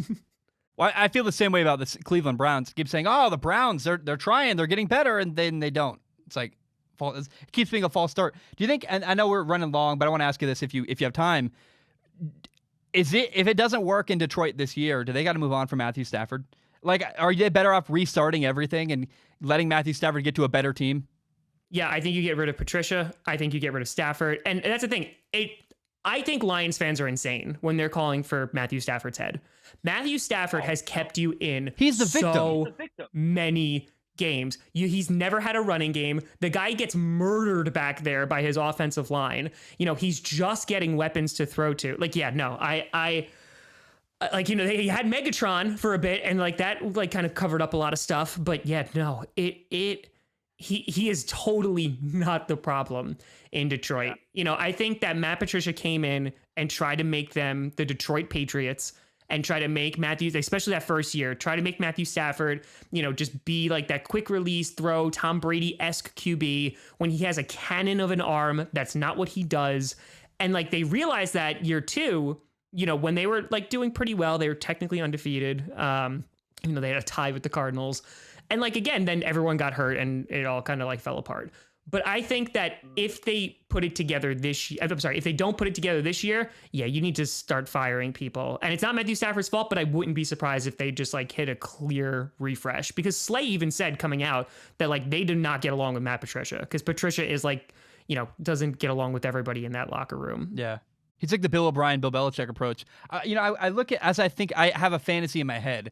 If the Lions do terrible, if they decide to reset, and if Drew Brees retires, then you go, well, hey, Matthew Stafford's made bucket loads of money. He doesn't need the money. He can go to New Orleans, pay whatever they can afford to pay him because of their salary cap problem, and say, hey, I'm going to go win a Super Bowl. I've made my money. I want to be on a good team for once in my life and win a Super Bowl. That's a fun fan fiction novel I just wrote, but oh my gosh, how cool would that be to see? I feel bad for Matthew Stafford. He's a victim, and he's been a victim for years. Yeah. No, I completely agree. And you know what? It's funny you mentioned the Saints too, because like they've kind of become like the Isle of Misfit Toys, right? Like they have Jameis Winston who's there, who's like, I hope I can learn not to throw an interception. They got Josh Rosen now, like just like, oh man, oh no, I'm sorry, Rosen went to the Bucks. Yeah, went to the Bucks. Who like I know you're done with Rosen. I really hope he does well. I really hope he does. Can I say something? I was going to talk about this in my full show, but I'll talk about it with you here. I have a couple thoughts about Josh Rosen. Number one, is people are saying that Dolphins fans are like, we should never have given up a second-round pick for Josh Rosen. And I go, well, yeah, it was worth it because you wanted to see what he had. If it works out, it's totally worth it. It's worth the gamble. And then now, how cool would it be? I've said multiple times, Josh Rosen is a bust. I'll live and die on that hill because he did not fulfill the purpose he was drafted to do, right? He failed with the Cardinals. He then failed again with Miami. But I will say, if we could see Josh Rosen rejuvenate his career, sit behind Tom Brady for a year or two, then become the guy, whether it's in Tampa Bay or somewhere else, oh, I'd be so happy for him. It'd be awesome. Yeah, it's funny. I've like kind of like mentioned this a bunch on the show as of late. You know, I think it's because of like the Jordan Love stuff. And like, I think you would appreciate this too. Like obviously coming from, you know, a quarterback background of like how many of the Josh Rosens of the league could have been really good if they just sat behind a good quarterback. Yeah. You know, the OG one is David Carr. David Carr from the Houston Texans. If he just had a better offensive line and more of an opportunity to learn, I think he could have been really good, but we never saw that happen because they never really had a fair chance. And I think like that's one of those things, like Pat Mahomes talked about it, you know, sitting behind Alex Smith and just learning everything from him. Rodgers obviously behind Brett Favre. You know, you look at that, and because again, you put, you know, a quarterback on a bad team, which usually they're going to if they're, you know, starting right away, on a bad football team, that's a really tough order. And I understand you're supposed to be like the face of the franchise, what have you, but you start your career and you're god awful, you're getting hit all the time, you're not winning any football games. Like, how is that supposed to inspire any confidence of just like, yeah, this is going to be good? I would not be surprised in any way, shape, or form, like if that cripples QBs and they're just like, nope, like this is how it's going to be, and they don't reach their full potential. Like Aaron Rodgers, we just talked about, was not good his first 2 years. You imagine he goes to the San Francisco 49ers and replaces Alex Smith? Like, there is no guarantee that like he is Aaron Rodgers or even gets the chance to, because he might get cut in a couple years if they're just like, oh man, this is not working out. It's just fascinating to think about. And that's why I think like there has to be a level of patience. And even if you draft a guy, in the top 10, like Tua, yeah, Ryan Fitzpatrick is your starter until you are 100% confident that Tua can come in and win you football games. I was talking to my girlfriend, and this should be the last thing because I know you got to go. My girlfriend's not a sports fan, not a football fan. It's actually really great because I don't bring work home with me when I come hang out with her. But we were talking about how the NFL draft works, and she was like, wait a minute. If you do really, really well in college, you have to go to the worst team in the NFL? And I was like, yeah. She goes, that sucks. She's like, that's so unfair. She's like, imagine if I did great in my field, and then my reward was to go to a horrible company. I was like, yeah, that's kind of actually a great analogy. I think people that are on Fox Sports say that kind of stuff all the time. And then I look at, we were talking about Gardner Minshew. She loves Gardner Minshew just because he's the mustache, and he's from this area where he succeeded. And she's like, man, haven't they gotten rid of a bunch of players? I'm like, yeah. And I was telling her, like, they got rid of all this guy after guy after guy. And if you're Gardner Minshew right now, and I imagine the feeling is similar if you're a number one pick going to a bad team, and you're like, man, there's nothing around me. My franchise traded away all my weapons. How do you have any sense of hope if you're Gardner Minshew this year? I'm like, you can do everything you want, but if you're outmatched every single week, it doesn't matter how good you are, and you're going to look bad because you're losing, even though everything around you is awful. I just feel so bad for Gardner Minshew and anybody who has to go into a bad situation. It's terrible. Yeah. And that's the thing too, of like, the Bengals are obviously like rebuilding, right? And I think Joe Burrow will do well, because it's like that work ethic of just like he puts in the work. And, you have AJ Green, you have T Higgins, the offensive line is still bad. The defensive line is still not put together. Like, that is still an incomplete football team. Will they be better? Sure. But I mean, like, what's better? How many games did they win last year? So like, that's what I'm talking about of, in that kind of sense, if there's like no pressure for Joe Burrow, like there's not a single Bengals fan on this planet that should be like, yeah, we're going to go like, I'm expecting to go to the playoffs this year. You should be thrilled to win 6 games. Like, you should be thrilled beyond excited. And I think like that's kind of just the mindset you have to have. And I feel like I'm hoping with the Jaguars, Gardner Minshew is walking into this like, hey, you know what? There's zero expectations for this. So let's just go out there and have fun. I'm getting paid to play football. Let's enjoy it. Yeah. Yeah. That's all you can do. Tom, I love you so much. I know you got to go. You got an interview in 10 minutes. I love you so much. Thanks for being on. You're awesome. I cannot wait to talk about week 1. We'll saw the Vikings play the Packers. Are you kidding me, Tom? We'll talk about that next Wednesday. It'll be a blast. I love you so much. Thank you for your time, and have a great day. You too, buddy. I'll see you soon. Take care. Now, I want to end today's episode with 3 topics.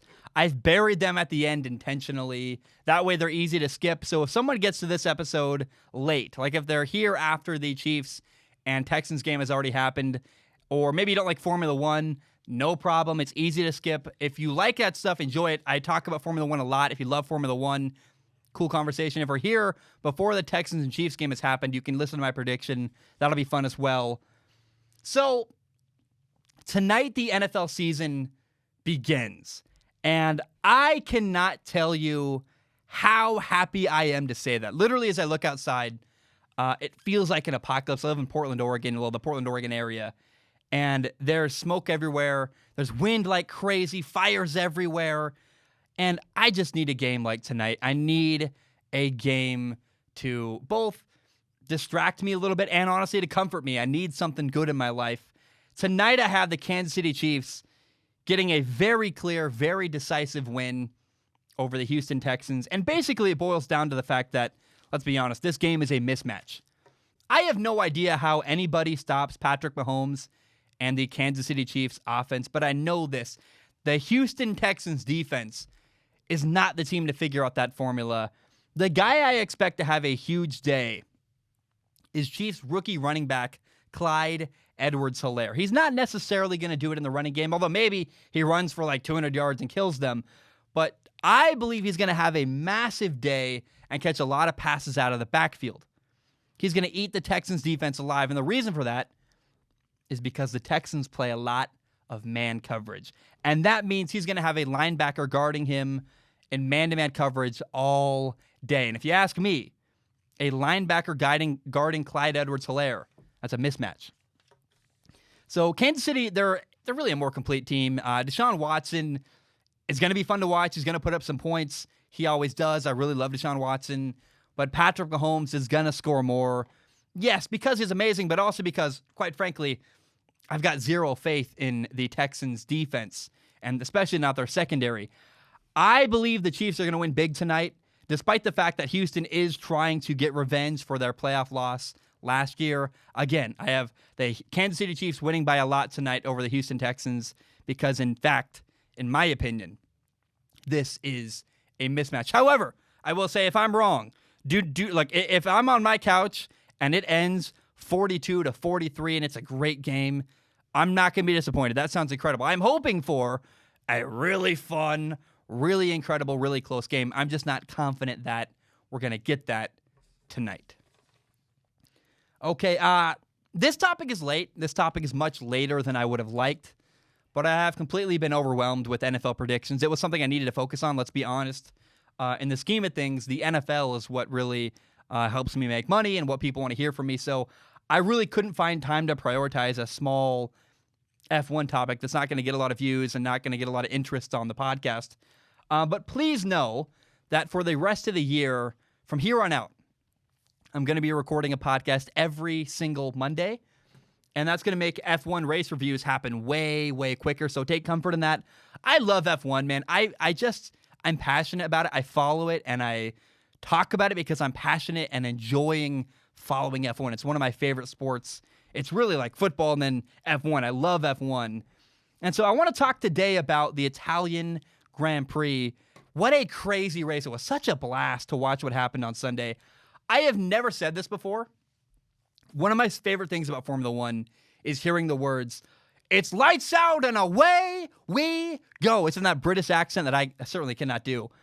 Nothing fires me up quite like hearing lights out and away we go. That and the music of F1. I'll talk about that at the end of this topic, man. Oh my gosh. We'll talk about the music. It's great. But what was so cool about the Italian Grand Prix at Monza is that we got that moment, not once, but twice we heard the words, "It's lights out and away we go." And I just deep in my childlike heart, I just get so filled with joy when I hear that. And, we got that red flag, and that it stopped the race for a little while. We had to do a whole restart. So getting to hear that twice for me was one of the highlights of that race, even though we'll talk about all the storylines that were crazy and fun. I wanted to share that moment was so cool. Now, of course, the reason why the race was red flagged was because Charles Leclerc ran into a tire barrier, and that had to be repaired. So the race was stopped for safety reasons so that they could repair the tire barrier. So it was there if anybody else went into the runoff at that point. And before we get into the craziness with Lewis Hamilton and what happened with the restart and all the other things going on for him, we need to talk about Ferrari. Because, oh my gosh, what an absolutely terrible season that Ferrari is having. At the Italian Grand Prix, their home race, literally, Sebastian Vettel's brakes failed, which is so embarrassing for an F1 team, and Charles Leclerc lost the back end and crashed. They had 2 DNFs in their home circuit. And it's just wild to me. They're lucky no fans were at Monza this past weekend to see what an embarrassing performance Ferrari had. And it was really wild. As I was watching, Carlos Sainz coming down the back stretch right behind Pierre Gasly as I'm watching Carlos Sainz get second place on Sunday in his McLaren, by the way. I couldn't help but feel bad for Carlos Sainz because by leaving McLaren and going to Ferrari, he's absolutely downgrading next year. It's really bizarre, and it's really sad. I mean, I felt like, oh, dude, Carlos, you're going to a bad team, man. Hate to break it to you. You poor soul. Ferrari has been awful.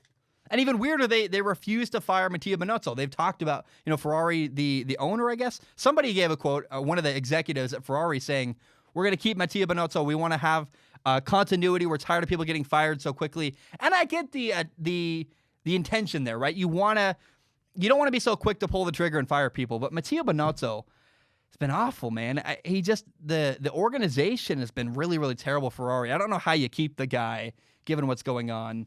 And Ferrari, they've just been miserable and abysmal all year in Formula One. Now, we got to talk about Lewis Hamilton. Kevin Magnussen is where it starts. He had an engine problem. Kevin Magnussen pulled off to the side of the track, kind of right in front of pit lane. Pretty peacefully, I might add. I mean, he just kind of pulls off to the side, apparently having an engine problem. He retires for the race, and he walks off, literally. And so, to get the car back into the garage, the race marshals decided that they were going to simply roll the car back into pit lane because they were so close. And as a result of that decision, pit lane was closed. And there was also a safety car. And it's helpful to get a pit stop during a safety car because it can save you a lot of time. So anytime you see a safety car, racers in F1 go, oh, we got to get a pit stop and try to save a little bit of time here. And unfortunately, though, pit lane was closed because they were trying to get a car in. And having cars around, marshals walking around is a dangerous act. And Lewis Hamilton, not knowing what was going on, went in business as usual and got a pit stop. Just what he would normally do during a yellow flag, during a safety car. And there were two really important red lights. Lewis Hamilton going around the corner right before going into the pit lane. There were two lights he drove right by that were red. And if you know what you're looking for, pretty clearly that means the pit lane is closed. But having the pit lane be closed is very, very rare. And I totally understand how Lewis Hamilton made this mistake. He didn't see the lights, partly because he's cornering and focused on the corner, probably feeling a bunch of G-forces. And again, the pit lane is literally never closed. I mean, I'm sure that dealing with this is a situation Lewis Hamilton has literally never dealt with in his entire Formula One career. And so the one thing about all this that's hard to excuse, though, is that the race engineer for Mercedes literally would have gotten a notification on his screen telling him that pit lane was closed. I have to wonder why that guy didn't speak up and say, hey, by the way, Lewis, don't go into pit lane. It's literally closed. You can't do it. I don't know why that didn't happen. But either way, it seemed like a genuine, honest mistake from Lewis Hamilton. However, he had to get punished. And here's why. The only people who came in and got a pit stop were Lewis Hamilton and Antonio Giovinazzi. Because everybody else, the McLarens behind Lewis Hamilton, they knew, hey, we don't go into pit lane. It's closed. Everyone else knew not to go in. And while, again, I think Lewis Hamilton, it was an honest mistake, the minute Lewis Hamilton got new tires, the damage was done. That's an unfair advantage. You can't have that. Basically, he got a free pit stop when nobody else was allowed to get one. You have to punish that kind of action. And yeah, well, it's all a technicality and it's all an accident and it's an unfortunate thing to happen. You can't allow anybody, let alone Lewis Hamilton, to get an unfair competitive advantage in a race. So Lewis Hamilton had to take a 10-second stop and go penalty. The really long-term result of that was he lost about 30 seconds of time during the race. And again, that's the right punishment here. The penalty took Lewis Hamilton from first place, put him all the way back in 17th place, last place in that race. And as a result, Pierre Gasly got the win. Carlos Sainz took second, and Lance Stroll took third. And I want to break it down here. There's a lot of stuff going on here. But number one, all this drama, the red flag, the penalty, the storylines. My girlfriend was sitting next to me. And my girlfriend doesn't care about sports. I kind of like that about her, that there's no pressure for me to tell my girlfriend about sports because she doesn't know. And when I'm with her, it's my break from sports. And yet this girl, Liz, my girlfriend, who couldn't care less about sports, was sitting on the couch watching her just enjoy Formula One. I've never seen her light up the way she did. She was into it. She was yelling at the TV. It was a good race, and you know it's a good race because my girlfriend, who's not a sports fan, was engaged in an F1 race. She literally said it was like an action movie. And it was so funny. She loves the Racing Point yellow or the pink Mercedes. She called it the Pepto-Bismol pink car, and she literally called it, she called Sergio Perez. She called Sergio Perez's car the Pepto Perez car. I was like, it's just funny and a good time. And I wanted to share that because I just enjoyed, it was just a fun race because of the weird craziness going on. And I think it's sad for me, though, that it takes a bunch of craziness and having Lewis Hamilton get penalized really badly in order for an F1 race to be this fun. I mean, this is the best race of the year. The two best races of the year that I can remember are the race where Lewis Hamilton's tires popped at the end, and then where Lewis Hamilton gets penalized and can't win. And I don't like that that's the reality of Formula One, but it is actually, the reality is those were the best races of the year. They were so interesting and fun. Now, Max Verstappen's Red Bull had an engine problem, so he did not finish as well. And it's kind of crazy. It's the first time in literally 146 races that Red Bull, Mercedes, or Ferrari did not win the race. The last non-Red Bull, Mercedes, or Ferrari car to win a race was Jenson Button driving a McLaren in Australia in the year 2013. It's been 7 years since a team other than Red Bull, Ferrari, or Mercedes won an F1 race. That's crazy to me.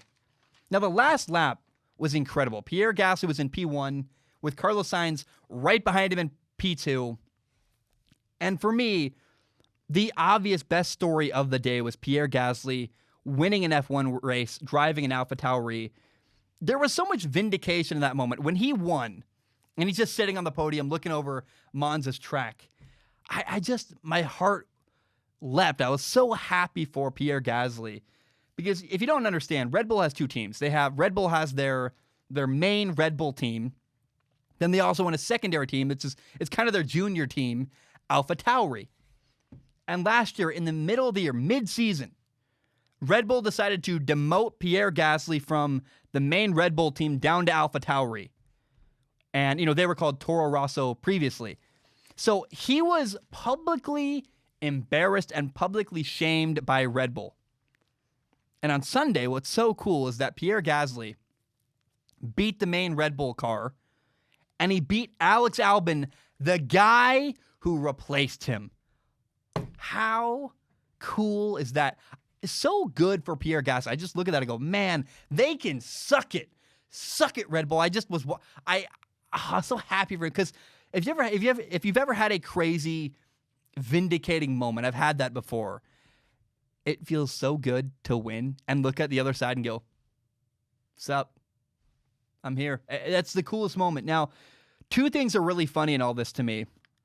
Number one is that last year, everybody was criticizing Pierre Gasly, saying that he couldn't handle the pressure. And I actually tend to agree. I think last year, we saw pretty clearly, Pierre Gasly couldn't handle the pressure of the position he was in, behind Max Verstappen, needing to do really well and elevate that Red Bull team.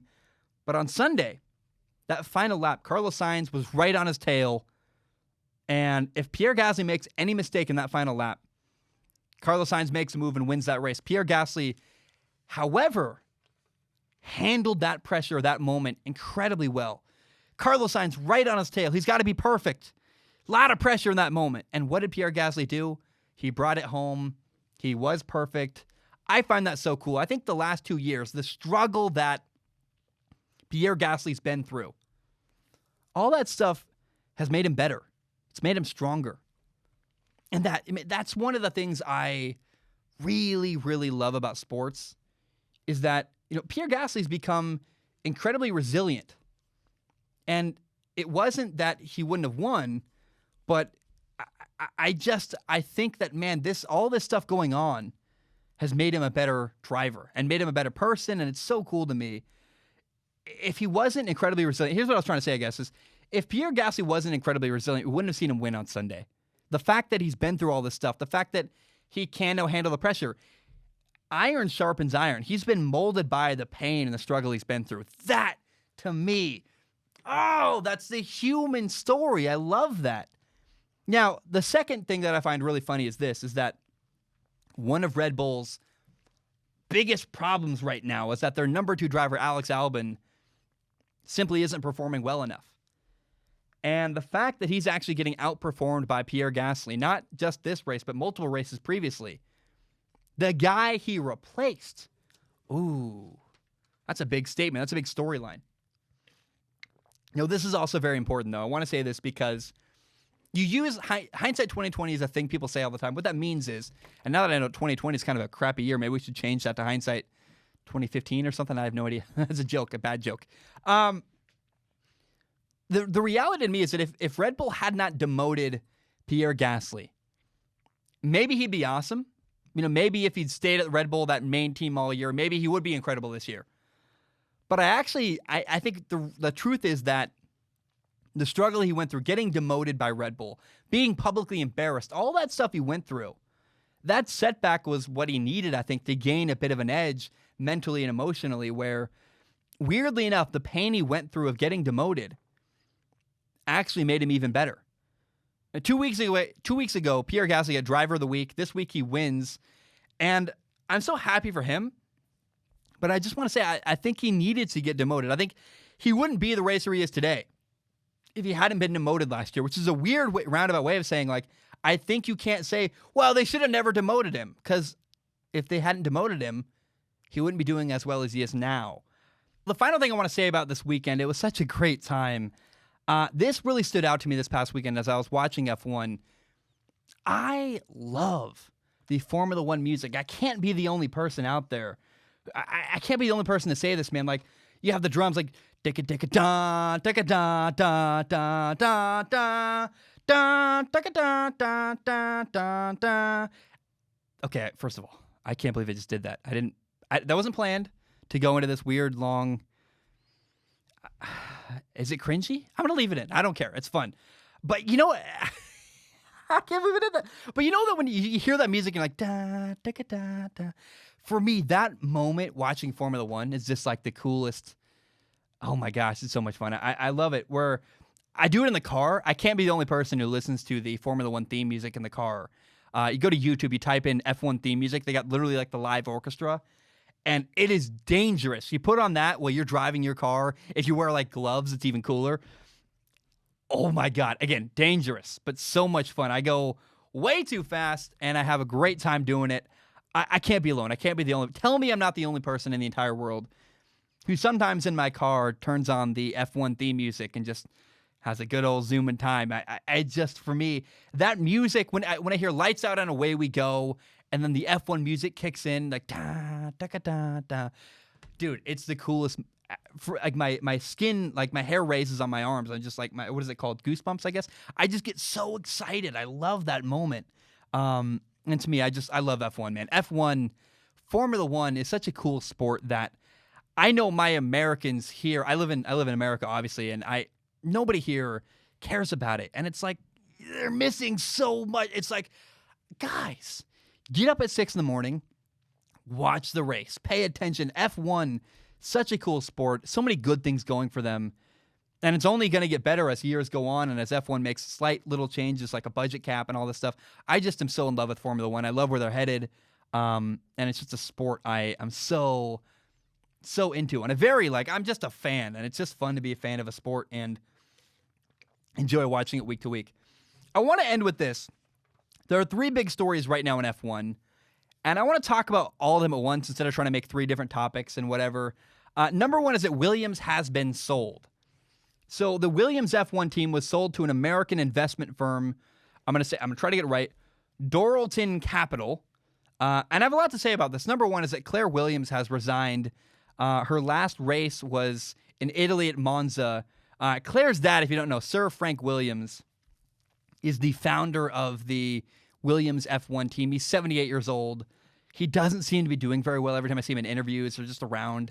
I'm like, ooh, Frank Williams. And I got to say, I have always felt bad for Claire Williams. I mean, she's always had this tremendous pressure to try and live up to the family name and the family legacy. And that's crazy to me. Like, she was always, I got to say, unfortunately, watching Claire Williams, it just has never seemed like running an F1 team is what she is suited for. She's never seemed like a person that should be running an F1 team to me. And she kept it all together, trying to live up to that family legacy. And to me, that's such a sad story. It's like, oh, Claire, like, ugh. I've just always felt sad for her. And what's crazy to me, it's not just like she's running an F1 team. It's that this legacy she's had to live up to. The statistics and the numbers you hear about Formula One, Williams F1 team, is really just wild. And, you know, they've raced in 740 races. Some of those were with Claire Williams. She's been the deputy team principal since 2013. But Williams has never won a race under Claire as the deputy team principal since she's had that title. And in the time before Claire, They had 114 victories, 128 pole positions, and 16 world championships. Not one, not two, 16 world championships. She took over that. And the tremendous amount of pressure that comes along with doing that, I am sure it just felt impossible her whole life to try to live up to that. I can't imagine trying to be Claire Williams and do just even trying to take on the burden she's taken on. It's terrible. So she cashed out. And I really hope that Claire Williams walked away with a good chunk of change. I would love to see her get rich and walk away. And it's really weird for me. I can't be the only person who feels this way as I look at who bought Williams F1. They were bought by an investment firm. And I guess somebody looks at the F1 Williams team and says, well, we can make money doing that. And maybe what they'll do, what I would do with Williams is and if I was them, maybe, is they sell some merchandise, they raise the value of the company a little bit. Maybe they flip the company and just resell Williams again to make a little bit of, make a buck off it. I don't know. And maybe they think, Dorlitzen, is that what they're called? Dorlitzen Investments. Maybe they think they can bring in advertisers. Everyone says they're going to keep Williams alive. People say like Claire Williams is like, well, we're doing this because they're going to keep Williams going and keep the team going. And I got to be very, very honest. And I'm an idiot, so maybe I'm wrong. But I hear that an investment firm bought the Williams F1 team, and I just look at okay, what's going on here? And what if they realize they can't make any money? I mean, my impression of F1 is that Formula One has always seemed like a gigantic money pit. You lose a ton of money running and operating an F1 team. And so I fear that this investment firm might end up shutting down Williams, which is no one's talking about this. Everyone's afraid to talk about all this stuff. But it's weird to me that an investment firm bought F1 bought Williams F1 because usually you see an F1 team, Mercedes has an F1 team. And yeah, it costs them hundreds of millions of dollars a year, but they can justify it as, well, we're advertising our company. Our Mercedes F1 team is advertising how great Mercedes cars is, so the costs are justified. If you're an investment firm, how do you justify losing hundreds of millions of dollars running a F1 team? Unless you have they must have some plan I don't know about, because otherwise I look at it and go, it doesn't add up here. I don't understand what's going on. Either way, I wish the best for the Williams family. And I hope that Claire Williams got a ton of money and cashed out and can live the rest of her life in a beach town or whatever the heck she wants. Whatever Claire Williams wants for her life, I hope she gets to have that. And I hope the burden of the family business doesn't loom over her any longer. Now, in more news, a story broke. It started when Sergio Perez announced that he was not going to be brought back to the Racing Point F1 team. And by the way, to be clear, Racing Point is about to change and rebrand their name to Aston Martin. That's not new information. That's just, I want to make it clear in this story. So Sergio Perez is not going to be racing for Racing Point, or next year, Aston Martin next year. And the minute I heard Sergio Perez was out, I immediately thought, well, okay, Sebastian Vettel is going to be the new driver for Aston Martin / Racing Point this year. As soon as this year ends, the next guy is Sebastian Vettel. And we didn't have to wait very long to find out. Bam! Very quickly it was made official. Oh, yeah. Sebastian Vettel is the new driver for next year and beyond. He's the new driver at Aston Martin. And so, look, Haas and Alfa Romeo have not confirmed their driver lineups for next year, so it's very possible. I could see Sergio Perez still getting a drive and replacing Antonio Giovinazzi or Romain Grosjean. That'd be very cool for me. I like Sergio Perez is not a terrible driver. He's just not the best. But he certainly should have he's better than Giovinazzi or Grosjean. But for Sebastian Vettel, I'm so happy for the dude. This year at Ferrari in 2020, you think Ferrari's been bad? It's been horrible for poor Sebastian Vettel. His life's good. He's getting paid a ton of money to drive an F1 car. But the dude keeps getting screwed over by his team. First, he had Charles Leclerc literally drive into him, try to go 3 wide, which is incredibly stupid. The car is awful. Ferrari keeps using really bad strategies with Sebastian Vettel. He's a huge star. Sebastian Vettel is a 4-time world champion in F1. And what I think really is happening here is that Seb is a guy that advertisers can get behind. And he's a great fit. Aston Martin and Sebastian Vettel, they complement each other. It's so cool to me. I'm rooting for Seb, and I want to see him do well, but he gets a good drive with a solid team that's growing, and Aston Martin gets a driver they can market, and that, honestly, if you give the right support to Sebastian Vettel, I don't see any reason to believe he could not be a really, really phenomenal driver once again like he used to be with Red Bull before Ferrari just fell off a cliff. Now, story number 3, Renault Racing is rebranding to Alpine F1. They got new colors, too. They're going to be red, white, and blue to represent the French national colors. If you don't know, Alpine is a brand of sports cars that Renault, the car company, owns. Renault is a huge, massive car manufacturer in France. And so Renault wants to use their F1 team to market this brand Alpine, their relatively newer sports car brand. It's rejuvenated and back, and the point of this is that Alpine's a racing car brand for sports cars. They want to use their F1 brand to promote that. Look, it makes total sense to me. You also got to realize it's not only a new marketing angle geared towards speed and racing, but it's also about timing. This is incredibly good timing to rebrand your F1 team. Renault has not been great recently. They got yellow and black colors, and there's a lot of reasons to go, Renault's okay. But F1 is about to change a lot because F1 is about to institute a budget cap, which is supposed to bring the field together and make everything more competitive, which is going to mean that teams like Renault and Aston Martin will have a better opportunity than ever before to compete at a high level. And that's why all these teams, Aston Martin, Racing Point becoming Aston Martin, that's why teams are rebranding. That's why Renault's becoming Alpine, because it gives them a fresh start, a clean slate, saying, guys, we want to just show the world we're a new team with a different approach, and we can be better than we were in the past. Forget that old name that wasn't successful. We're Alpine now. We're awesome. We're winning. We're competing. We're in the mix.